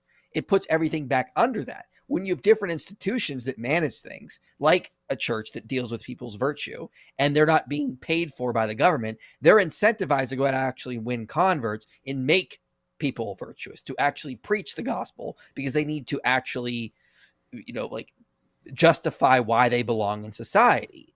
Whereas there, you'll see with state-run churches in Europe, a lot of them are apathetic. They're atheists. They just sort of like initiate weddings. They don't really care. You still need those. So yeah, this is another problem with socialism. Now, may our only regret be that this day took so long to come. Not in the Zook thing. Come on. I was thinking that was too far. I was thinking that was too far there. So I kept my mouth shut and IP blurts it out. Sometimes I can't control the inner thoughts. Did you think about it too, AP? No. Oh, okay. getting slow in your peaceful time. I don't have such a dirty mind. Gosh. This new age will be one of relentless improvement. We will hire thousands more teachers. Whoa. We will. Okay, guys, keep in mind, everything he's saying right now costs money. And he's already saying that all the free stuff he wants to give, guess what, guys? All the free stuff he wants to, it's not really free. Someone else has to pay for that, namely the government, who presumably will cover that with taxes. But now, if you're also talking about, and we're going to hire thousands to do this and thousands to do that and thousands to do, okay, that's all money. That's all that money has to come from somewhere, right? Not waste from a bloated bureaucracy. We will work tirelessly to make a freaking socialist complaining about complaining about a bloated bureaucracy. You're literally gonna have to hire people to manage all of that. Like, who's gonna manage like the hiring of the new teachers and managing them? Again, socialism creates bureaucracy. How are you gonna avoid that? This is crazy stuff. Interested in seeing how this works out. By magic, apparently. Apparently he's a magician. Zoran the magician. That actually sounds like a magician, right? The great Zoran. Mm-hmm. The great Zoran. You see the sign? Come see the great Zoran. Hey, someone who looks like Zoran should do a skit of magical a magic act. The great Zoran, where he takes nothing and turns it into a big pile of money by magic. Shine again in the hallways of NYCHA developments where they have long flickered. Safety and justice will go hand in hand as we work with police officers to reduce crime and create a department of community safety that tackles... What? He said years ago that he wants to defund the police. He said years ago that there shouldn't be a crackdown on crime. Well, during this election, work with the police. Yeah, AP. Yeah. That was when it was a popular thing. That the guy has there's no actual substance there. He's an empty vessel to be filled, not in the Zoot sense, but to be filled with whatever ideas are going to get you elected at a particular time. And he did say in an interview that he regrets saying he thinks the police should be defunded. So he said like a couple of weeks ago, he regrets that. I have a problem saying that a couple of weeks ago when you're saying it in response to it being used against you in an election. You know what I mean? Yeah, right. Yeah. In other words, a lot of New Yorkers turned off by that defund the police. Oh yeah. I regret saying that when I said it, and it was a really popular thing to say, and I said it. Yeah. See, I'm as steady as a rock, guys. As steady as a rock. The mental health crisis and homelessness crises head on. Excellence will become the expectation across government, not the exception. In this new age we make for ourselves, we will refuse to allow those who traffic in division and hate to pit us against one another. In this moment of political darkness, Didn't he start off by, I will never mention Cuomo's name again? New York will be the light. Here, we believe in standing up for those we love. Whether you are an immigrant, a member of the trans community, one of the many black women that Donald Trump has fired from a federal job, a single mom still waiting for the cost of groceries to go down,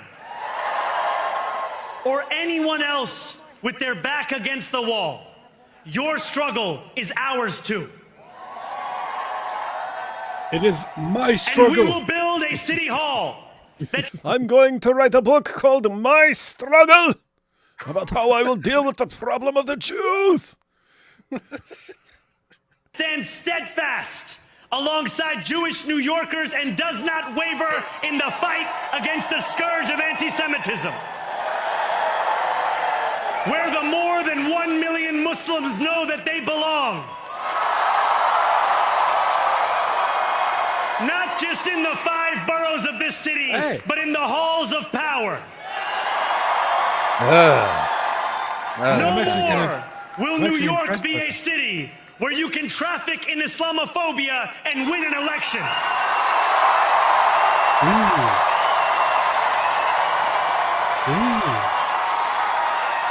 It is. I mean, it is still amazing to me that this guy spent his entire, basically, life complaining about Islamophobia. And once again, Dad, there's a family of immigrants. A family of immigrants. They moved to the U.S. and the father, hey, Columbia University professor. Mother, let's make a bunch of films. Film producer. Son doesn't have to work at all and instantly becomes mayor despite no qualifications. Family of immigrant Muslims, and he can't stop complaining about how horrible it is for Muslims here. It's like, how can you cheer for that? It's like, stop your freaking whining, dude, and look around you. My goodness. But at least he said that whole thing about anti-Semitism. Although the crowd didn't seem very enthusiastic about that, but he still stuck to that. So that's interesting. Could the same thing happen in a Muslim country? Could a guy go up there and say Christians deserve to have power in government? Yeah. Good luck.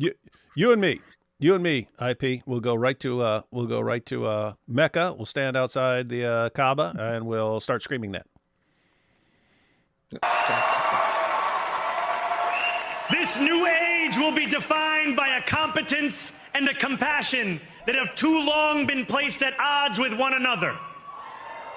We will prove that there is no problem too large for government to solve and no concern too small for it to care about. Governments can solve all the problems. That was the line people were pointing out. I'm glad people didn't lose their minds for it like they did for some of the other stuff. Like, apparently some people are like, that sounds a little, what? There is no problem too big for government to solve. Government is the solution to all problems, nor any matter so small that government should not care. In other words, the government has to be involved in the tiniest little details of everything. And people, sounds good. Yeah, straight out of Big Brother, where there's cameras watching you in every room. Yay! The government is watching you. I mean, think about the homeless crisis. The government can't solve that because the homeless crisis is majority a mental health problem. I mean, like if you're not going to get, it's hard to get people to go to rehab. They have to actually want to do that. They need to actually experience change.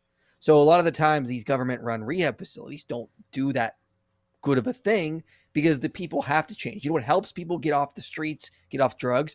Churches, because they give people a new sense of purpose that allows them to actually want to change and go through rehab and get off drugs. Okay, this is why in the West we have different institutions. Government covers some things, the church covers other things, and then it works together. Al-Zut covers one other thing. That's so Islamophobic. But anyway, the government can't do the things the church does, and vice versa. Yeah, that's the message. That's the message. Government needs to be doing everything. The government needs to be doing all of it. And people are, let's put this guy in power. Well, what can you say? Hard to argue with actually winning. Odds with one another. We will prove that there is no problem too large for government to solve and no concern too small for it to care about. For years, those in City Hall have only helped those who can help them. But on January 1st, we will usher in a city government that helps everyone. Everyone? Now, I know that many have heard our message only through the prism of misinformation. Tens of millions of dollars have been spent to redefine reality and to convince our neighbors that this new age is something that should frighten them. As has so often occurred, the billionaire class has sought to convince those making $30 an hour that their enemies are those earning $20 an hour. They want the people to fight amongst ourselves so that we remain distracted from the work of remaking a long broken system. We refuse to let them dictate the rules of the game anymore. They can play by the same rules as the rest of us. Together, we will usher in a generation of change. And if we embrace this brave new course, rather than fleeing from Brave new world. we can respond to oligarchy and authoritarianism with the strength it fears, not the appeasement it craves. Dude, Wild fantasy nonsense. look, Ron Like, Mamdani. can't- Mamdani, you can't I know have you're social. watching. Words, words, words. Mamdani, I know you're watching, but you're taking this victory a little bit too seriously, man. Yeah, dude, not lighten up, man. You won. You You're don't not need to going- spike you're the not going ball. to- You're not going to revolutionize. You're not going to change it into a whole different country, dude. After all, if anyone can show a nation betrayed by Donald Trump how to defeat him, it is the city that gave rise to him.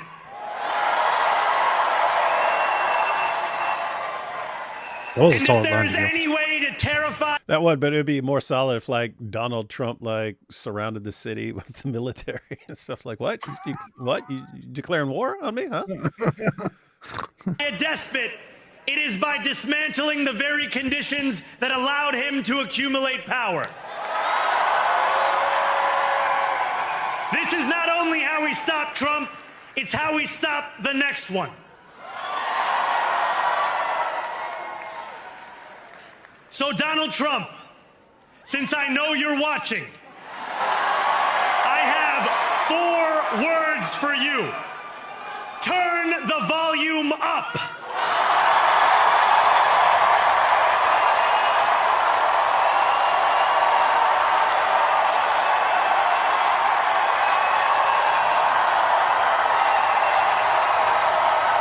Sounds like the volume went down.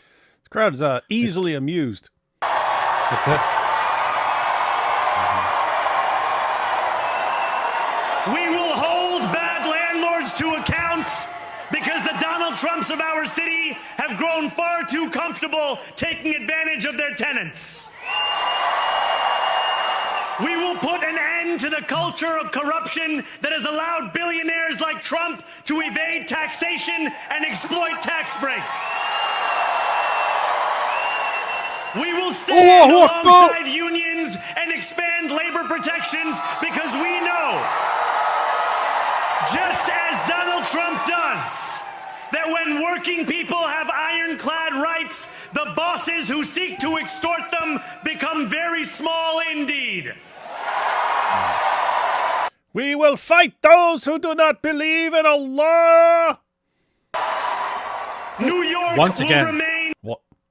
Once again, to point out, he keeps talking about this is for the working class. Oh no, the working class is rising up. The working class is not the one that voted for him. It's actually the well-off that voted for him. So, Hey, very funny. hey, David, I got to take off. All right, man. You were not supposed to be here to begin with, so Yeah, Well, I don't dare know you. why just came in at random. How dare you? This ain't Club Random. C- CIP. I'll see ya. What? Do I have to hang up on him? Hang on. I'm gonna hang up on him. The hell? He just He just left him. left? He just left himself there. Hold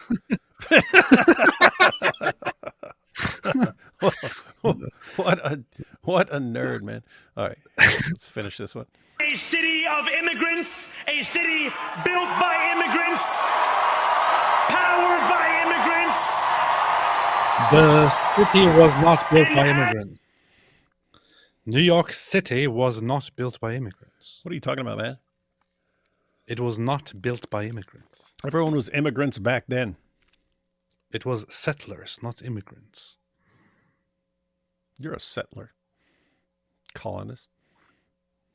It was Come colonists, tonight, not immigrants. led by an immigrant.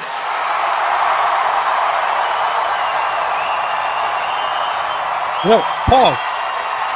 Pause. It's so funny. They hate the colonizers. They hate the settlers. They hate the colonists when it's convenient. And then they equate themselves, the immigrants, to the colonists when it's convenient for them. So you see the Yeah, inconsistency. guys, you hear this, right? It's like, that's right. We're all coming to your country from other places, and we're here to take this place over and colonize. I mean, wait, is that good or bad? Immigrate. Damn, man. This is incredible.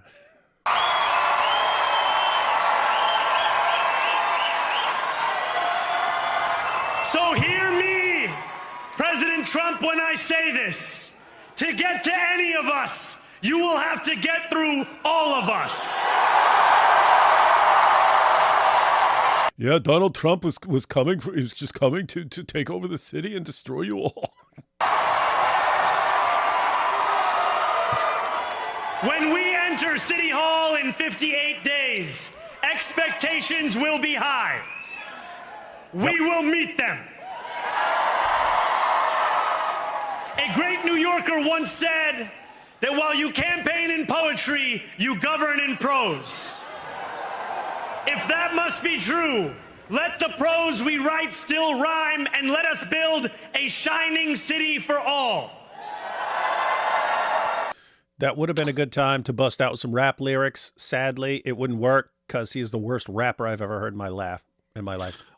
You know, even when I disagree with certain people, but they give like really good speeches, I'm usually like, okay, yeah, this is a good speech.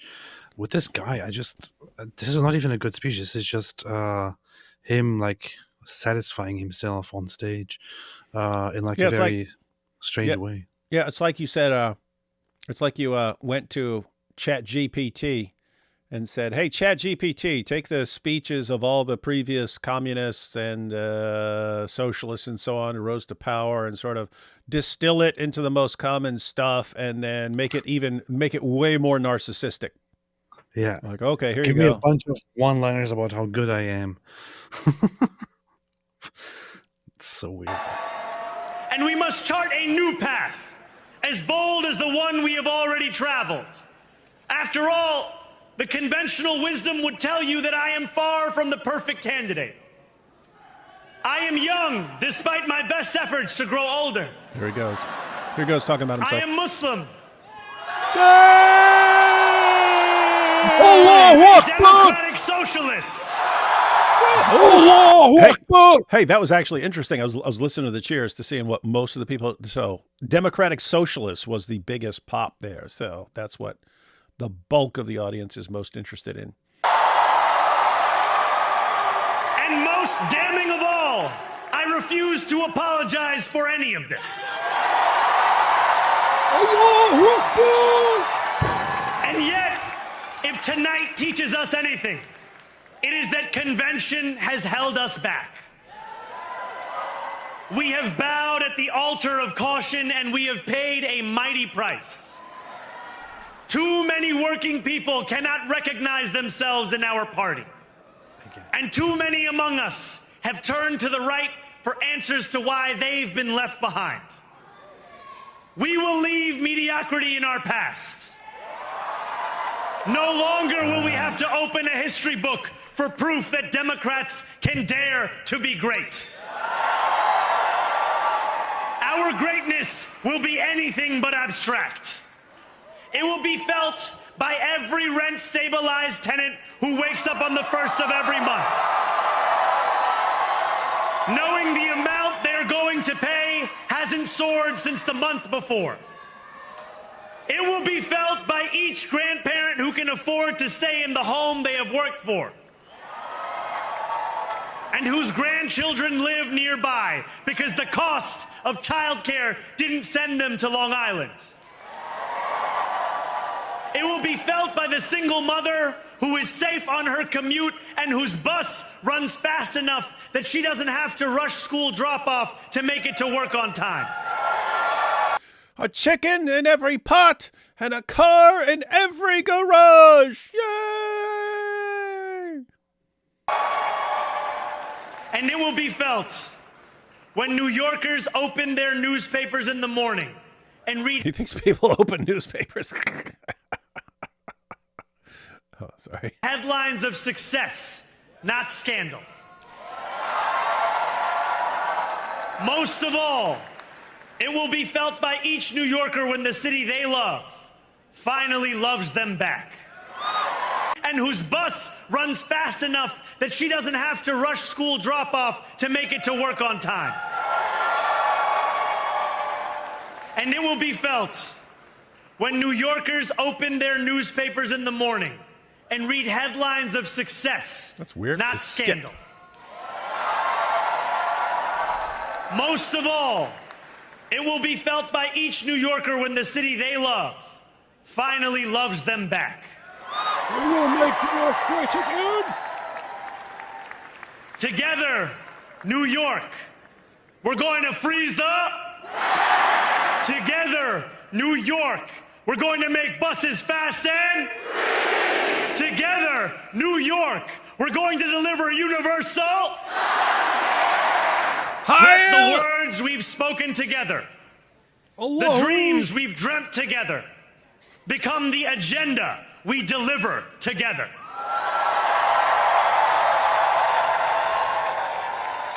New York, this power, it's yours. This city belongs to you. Thank you. Wow, wow, wow, wow, wow, wow, wow. That was the gayest speech I've heard in my entire life. That was the basest speech you've ever heard in your entire life. Basest, yeah. You should be used to stuff like that. You used to listen to all those Hitler speeches all your life. They were better than this, man. Well, he's basically saying the same thing, but he was like, and he's like, it's different. What? Zutran Mamdani, New York style halal pizza. Zutran. I wish I had businesses and then I could like randomly name products like the Zut burger or something like that, and then like no one would know what the joke is. What would Zutran Mamdani have to do for the sweet summer child left-leaning girl bosses to experience surprised Pikachu face and subsequent terror regret? I don't know. We'll be seeing it pretty soon, I'm guessing. Copy paste of Chavez's speech. Yeah. Chavez. Malicious, not stupid. They know what they're doing. It's possible to be malicious and stupid. No comment there. Thank you. Why is he acting like he's the president of the world? Watch him get deported, lol. In Mumbai, too, they detest Zohran like guys as mayor. If you meet, you saying detest like they hate him? So they're smart. Have you seen Kanye met with? Oh, we already saw this. Met with Jewish rabbi in New York, Yoshiyahu Pinto, to make amends for past anti-Semitic remarks. Yeah, we talked about that earlier. In short, happy that we're getting nice Kanye right now. We'll be way happier if it actually lasts, because it never does. That's the danger of Islam. They will smile in your face and tell you sweet little lies and turn on the gullible and educated given the chance. No, Islam is peace. We smile in their faces and we love them. That's what the Muslims say. I was thinking, you know how Muhammad stole all his lines from everyone else? Mm-hmm. Be funny if that one was stolen from Al-Zut.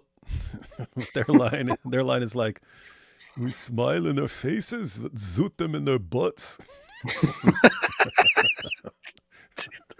Oh, man. Looks like Marxism will spread in the U.S., not spread the way Muhammad spread his cheeks for the... He said, so zoot. Dumb Donnie's mom's first husband was a Jew. You see? Mitch Epstein didn't know she, an Indian Hindu, became a Jew through marriage. Yeah, marriage probably didn't end well, and that's why they hate the Jews now. Did his hunger strike include night feasting? Yeah. And I went on a hunger strike the entire month of Ramadan and did Ramadan fasting. And that's why I've gained 75 pounds and now have type 2 diabetes. It seems Zut is overriding this Christian channel. That's true. That is Zut, true. or overriding things. Mormonism is theological socialism. It may sound good, but it doesn't work. Ha! Tell that to, I don't know who their leader is anymore. Mormonism? Stop being racist, guys. South America is a paradise. I lived there for many years. No one owns a thing, and they are so happy about it. Trust the commie. That'd be a funny shirt, Trust the Commie. With a picture of Zohran Mamdani. Picture of Zohran says, Trust the Commie. Zohran had more mandates in his speech than Momo has with the Al-Zut, if that were possible. That's pretty good. This is why public schools don't teach basic economics. If they did, people wouldn't vote for this communist trash. Yeah, it seems like you tell young people this stuff. I remember growing up and communism was frowned upon heavily.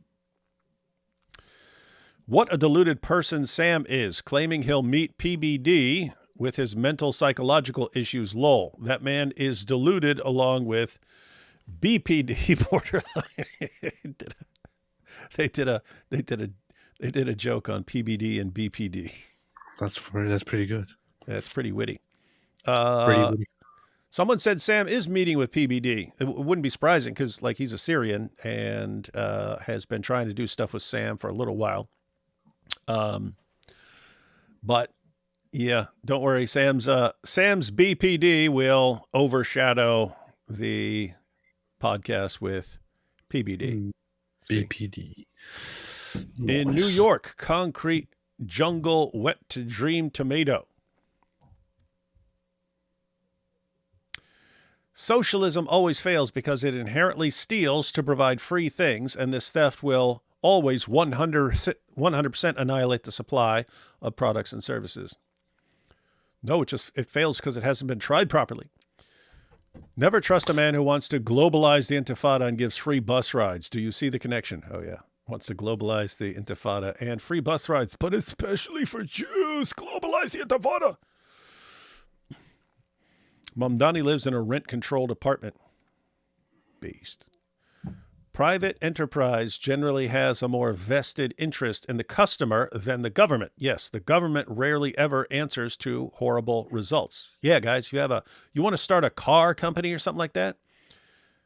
In order to compete with other car companies, you have to be making a better product or having the same thing at a cheaper price. You got to do something. You got to do something for people to buy your stuff. What's this make? It makes competition. People striving to make better and better and better, yet more affordable when possible stuff. And that leads to awesome stuff. That leads to having awesome stuff. Government takes control of everything. You get what the government gives you. If there's no competition, they don't have to answer to you. Brilliant. Let's do that. Let's do that. Why doesn't New Yorkers know any history? They don't teach in school anymore. No, they don't. They do teach. They just teach them what they want to know. And you have the teachers, like extreme leftists. You have a bunch of communists and socialists teaching these kids who grew up and now voted for Mamdani. They get info only on social media. Well, that too, that helps. Millions of tourists visit New York City. Many of them use the buses. Why give them free buses? New York City has many free fare programs already. Yeah, like if you're a student at like a high school or something like that, they give you a free one. Free bus means more crazies will use buses more. Yeah, that's true. AP. Ich bin Jude aus New York. Ich wollte mal mit dir ein Podcast machen über Israel und die Probleme. Well, you're a Jew from New York. Then why are you speaking German? Do you accept? Yeah, it is kind of funny. Why would a Jew from New York send him a message in German? I accept. You don't even know this person, man. I accept, man. These billionaires, are they in the room with you now? Mm-hmm. Democracy is the theory that the common people know what they want and deserve to get it good and hard. I am Zohran, the great magician, and for my next trick, I will split the moon. Beast. The system of illegal immigration is part of corruption. Why the socialists only care about rich people corruption? For your information, saying you are African American while you're Indian makes you the king of corruption. Oh yeah, Zohran did that. That was fine, because this guy reminds me of Bill Clinton 33 years ago. Yep. Bill Clinton was a great orator, but that leads to jokes about what was going on with Monica. Bill Clinton was a very good guy. Does the Zootburger have a big hole in it? The Zootburger looks like a donut. We should make a donut shop called Zoot Donuts. And you can get the donut holes. They're called Zoot holes. Oh man, we're just guys. I'm an endless fire hose of good ideas right now. I'm not here to divide. Proceeds to slam landlords like they're only there to screw you. Yeah, I'm not here to divide. Cuomo, never going to talk about you again. Hey, Trump, yeah, bring it on. Bring it on, Trump and all Trump supporters. And, yeah, you landlords, you're evil scum. And, you rich people, we're coming for you. Shame on you. Like, gosh. People fall for it, man. Jay Jones is still worse, in my honest opinion. No. You don't know what you're talking about. Who's Jay Jones? I don't know. Oh yeah, wait, you see, yeah, he's the guy who was elected who was like, hang on, I'll just make sure this is talking about the right person here. Jay Jones. Jay Jones. Oh yeah. Hey, this dude actually won. They had I don't know that I saw this because it was all over the place and people were commenting on how messed up it is that this guy's not withdrawing. But yeah, they leaked text messages where he was saying like he hopes his opponent's kids get killed and stuff like this and all this. Dude, what? And he didn't drop out. He kept the nomination of his party and won. Nice. Well done, man. Based. Very based. Hey, it's Defending a Lion. I'll be on with AP, Defending a Lion. That's the guy with the Talmudic dilemma. You should have him on to go over a couple of examples of Muhammad getting the Quran from the Talmud. The Talmud. And yeah, I'll be having him on probably next week again for part 2. So the 2 most destructive ideologies that have ever existed just took over New York City. Fun. Yeah. But if you combine them, they somehow work. They work beautifully. And this time. An Islamo-Nazi commie whose motto is no problem too large for government to solve and no concern too small for it to care about. Nothing to worry, eh? Yep. Nothing to worry about at all. And anyone who says otherwise is an Islamophobe. 1. New York, its power, it's yours. Oh boy, dude just rolled hard like 1932. He already started exclusion and targets. Us versus them. How gang-like, yes. It's our power, and we took it from them. We took it from them, and now we will destroy them all. The streets will flow with their blood. Thoughts on Groyper Catholicism? That's a good question for you, AP. You probably love it. Oh yeah, I so love it, man. I so love it very, very much. So it recently came up on Twitter again, and people were having a big fuss about it. But so I made a post pointing out that Nick Fuentes is. There is no need to say please don't call anybody a Nazi. The guy is obviously a Nazi. He's a fan of Hitler. He's a fan of the Nazis and so on. So that's true. That's very, very true. And he also claims to be a Catholic, and he does this whole thing of like of advocating for a Catholic fascist state and all that. The thing is, some people now think that it's Catholicism that is bad. It's not about Catholicism. The Groyper movement, led by Nick Fuentes, tries to present Catholicism as part of their ideology, as in line with their ideology, but it's not. The Catholic Church is very clear on explicitly rejecting the ideas, the ideology that the Groypers are advocating for. So not if Nick is the new pope. He is not following the teachings of the Catholic Church at all. And, I clearly say this as a non-Catholic. So we can all see from the documents of the Catholic Church, from the Vatican, since the Second Vatican Council, that any kind of advocacy for fascism or exclusionism, anti-Semitism, and all of that is condemned by the Catholic Church. So Nick Fuentes trying to be this Catholic voice, claiming to follow the Vatican, it's just, it doesn't really line up with the Catholic Church. They're just doing their own thing. They're trying to use Catholicism as this cool, based thing. But I don't think that they actually want to go to any ends with this. I don't believe that Nick Fuentes actually believes that they would be at some point having power and then actually adopting Catholicism as their theology or something like that. He's just using this because Catholicism historically seems very traditional and seems, based. So that's all it's about. Most of these online Groyper Catholics don't have any idea about Catholicism. Most of these online Groyper Catholics aren't even Christians. Just look at their behavior. Look at their responses when you ask them about Christian things. So I wouldn't take that too seriously. Last ones here. So are Zoot Suits back in style? Yes, they have been. Where you been? Yeah. Where you been? Then think Nick is a plant trying to tie us to fascism. No, I think he believes what he's saying. I think he's a paid gay guy. That's it. That's possible, too. Hard to tell nowadays. Bet you New York be handing out more CDLs now. Yeah, that's true. All right, man. We covered it all. And now we can wash our hands of Mamdani until the first dumb thing he does. Alhamdulillah.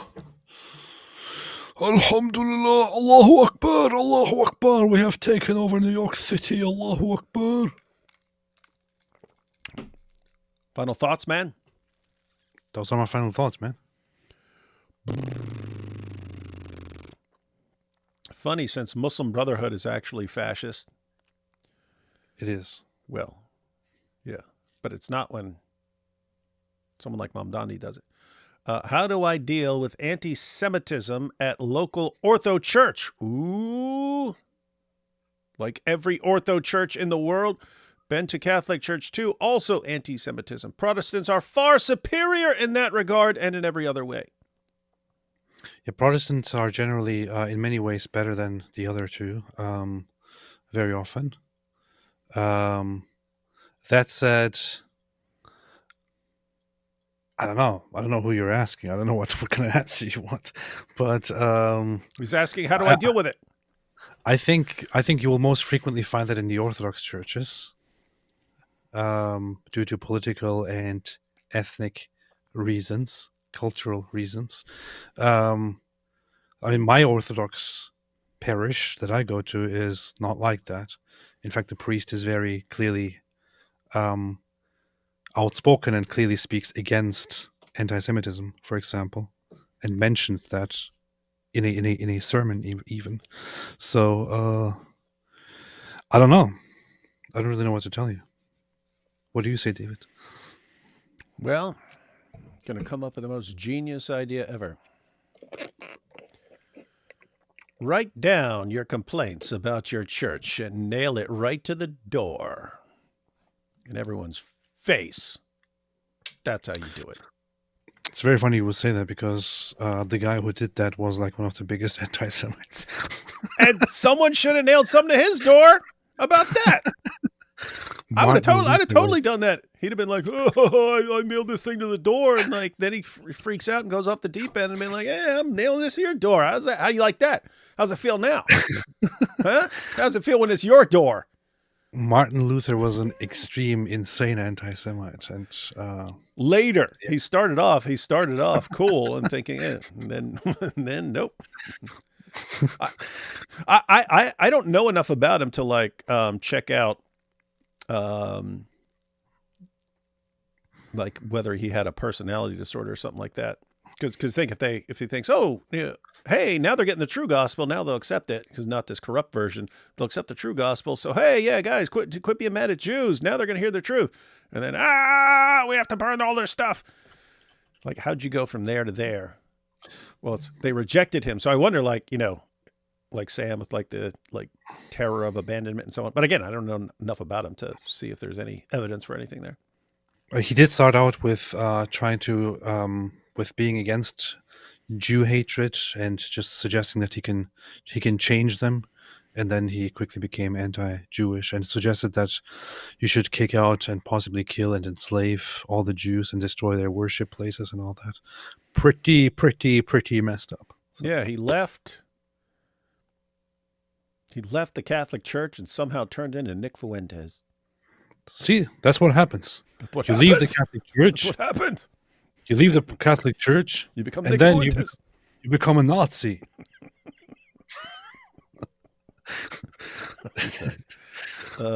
Rabbi Tovia Singer was talking about a splintered group from Catholic after World War II rejecting John Paul. Mel Gibson and George Farmer ascribed to this splintered group of Catholics.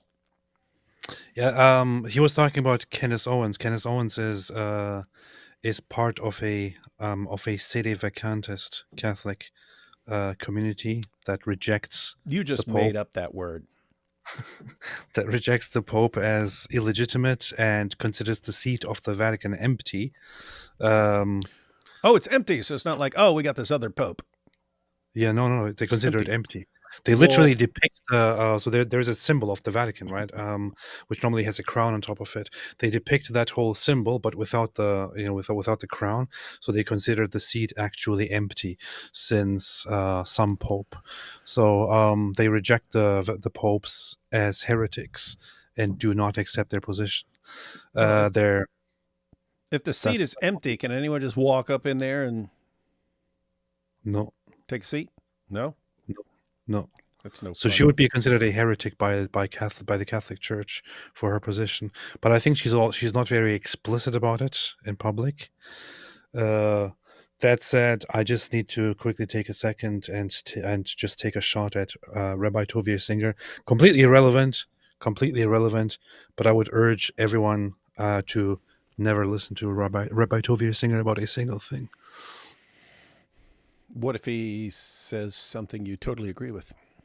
Still, don't listen to him. No comment there, but thank you. I'm working on exposing Islam to my family soon with my writings on Islam, thanks to David and Raymond Ibrahim. Also, I'm so happy to see AP now in comparison to 2 years ago on an old live when he was a total, terrible, awful loser. Thank you both. Thank you. Thank you, Charlie. Awesome to hear with your family. The splintered group might really exist. Ultra-conservative Catholics that rejects current Pope and anti-Semites and anti-Israel. Interesting theory. Yeah, that's true. You agree? I mean, it's not a speculation. You can look it up. It's called sedevacantism. That is actually a movement that is considered heretical, but that is a kind of large-ish movement within Catholicism. Now, if you want something really creepy, look up sedevacantism. Spell it backwards, and then see what happens. Ooh. Hey, AP. What? All right, man. Final thoughts. You said some gibberish earlier. Anything? What's going on? What's the plan? What's the plan for the next couple of days, leading up to the greatest live stream in history, which will be this Sunday? But what's going on before then? Yeah, I think we're going to be live tomorrow, ain't we? Should be live tomorrow. And then we're going to be live again on Saturday. Going to go through a few things. Just regular live streams. Take it slow, take it easy. And then on Sunday, D-Day. On Sunday. Everything happens on Sunday, ladies and gentlemen. On Sunday. So some people asked why that thing about Tovia Singer. I would just say I think Tovia Singer is a fraud. I think he's a liar. And I think that Jews should be the first to reject somebody like him, because he's I actually sincerely think that he has blood on his hands, and he puts Jews in danger by sweet talking the Muslims who want to kill them all, and instead attacking Christians and Christianity. He's terrible. I tried talking to him personally. I tried inviting him and talking to him publicly. I have tried multiple channels now. I have many mutual friends now with Tovia Singer. I tried it in many ways, and he has consistently rejected it. Hold up. Just contact him. Just contact him as a jihadi and say, Hi, Rabbi Tovia Singer. I hate the Christians. I want to destroy all the Christians. Can we work together? Can you be with me on my show? Yeah. So I tried talking to him, but it doesn't work. So I'll just say it openly. He's a liar. He will use any chance he can to talk trash about Christians and Christianity, but then we'll actually come together with the Islamists, who openly say that they are for the death penalty for apostates, who openly say that they are for taking over the countries of the disbelievers, who openly say that they are for all these disgusting things, and he will sit down with them and will tell them how great Islam is. I mean, look it up. He recently sat down with the Orthodox Muslim. He actually sat down with him and told him about how Judaism has a lot of respect for Islam and Jews have lots of respect for Muslims and all that. He loves to sit down with those that very respect people, is not reciprocated. Yes, he sits down with those Islamists and basically licks their bottoms for them, not their balls, and is then treated by them the way Muhammad was treated by the Al-Zud, and is also contributing to the blindness on behalf of Jews to those Muslims who believe that the Jews should be suppressed and killed. He is actually endangering Jews everywhere. And people should be aware of that. And people should be shunning him and rejecting him and calling him out for that. He's a fraud and a liar. That's what he is. It is pretty So, yeah. screwed. It is pretty screwed up if he's consistently wants to be all buddy with an ideology that wants to wipe out Jews, as if that's going to have some positive outcome. I mean, his logic is basically, the Christians, they want to, the Christians endanger us because they want to convert us and thereby endanger our eternal state, whereas the Muslims only want to kill us. So, all right then. All right. Lil Joseph said, I'm pretty confident Nick Fuentes has something called schizotypal personality disorder. Well, he's got something. Zohran claims Modi wiped out Muslims, but the riot killed thousands and millions still live there. He's totally in a dream world. Absurd, so unreal. Powerful. But he really loves the Holy Land 5. All right, everyone. Catch you tomorrow on AP's channel, in theory, unless he changes his mind at the last second, as he occasionally does. Alhamdulillah. But we'll see. Allahu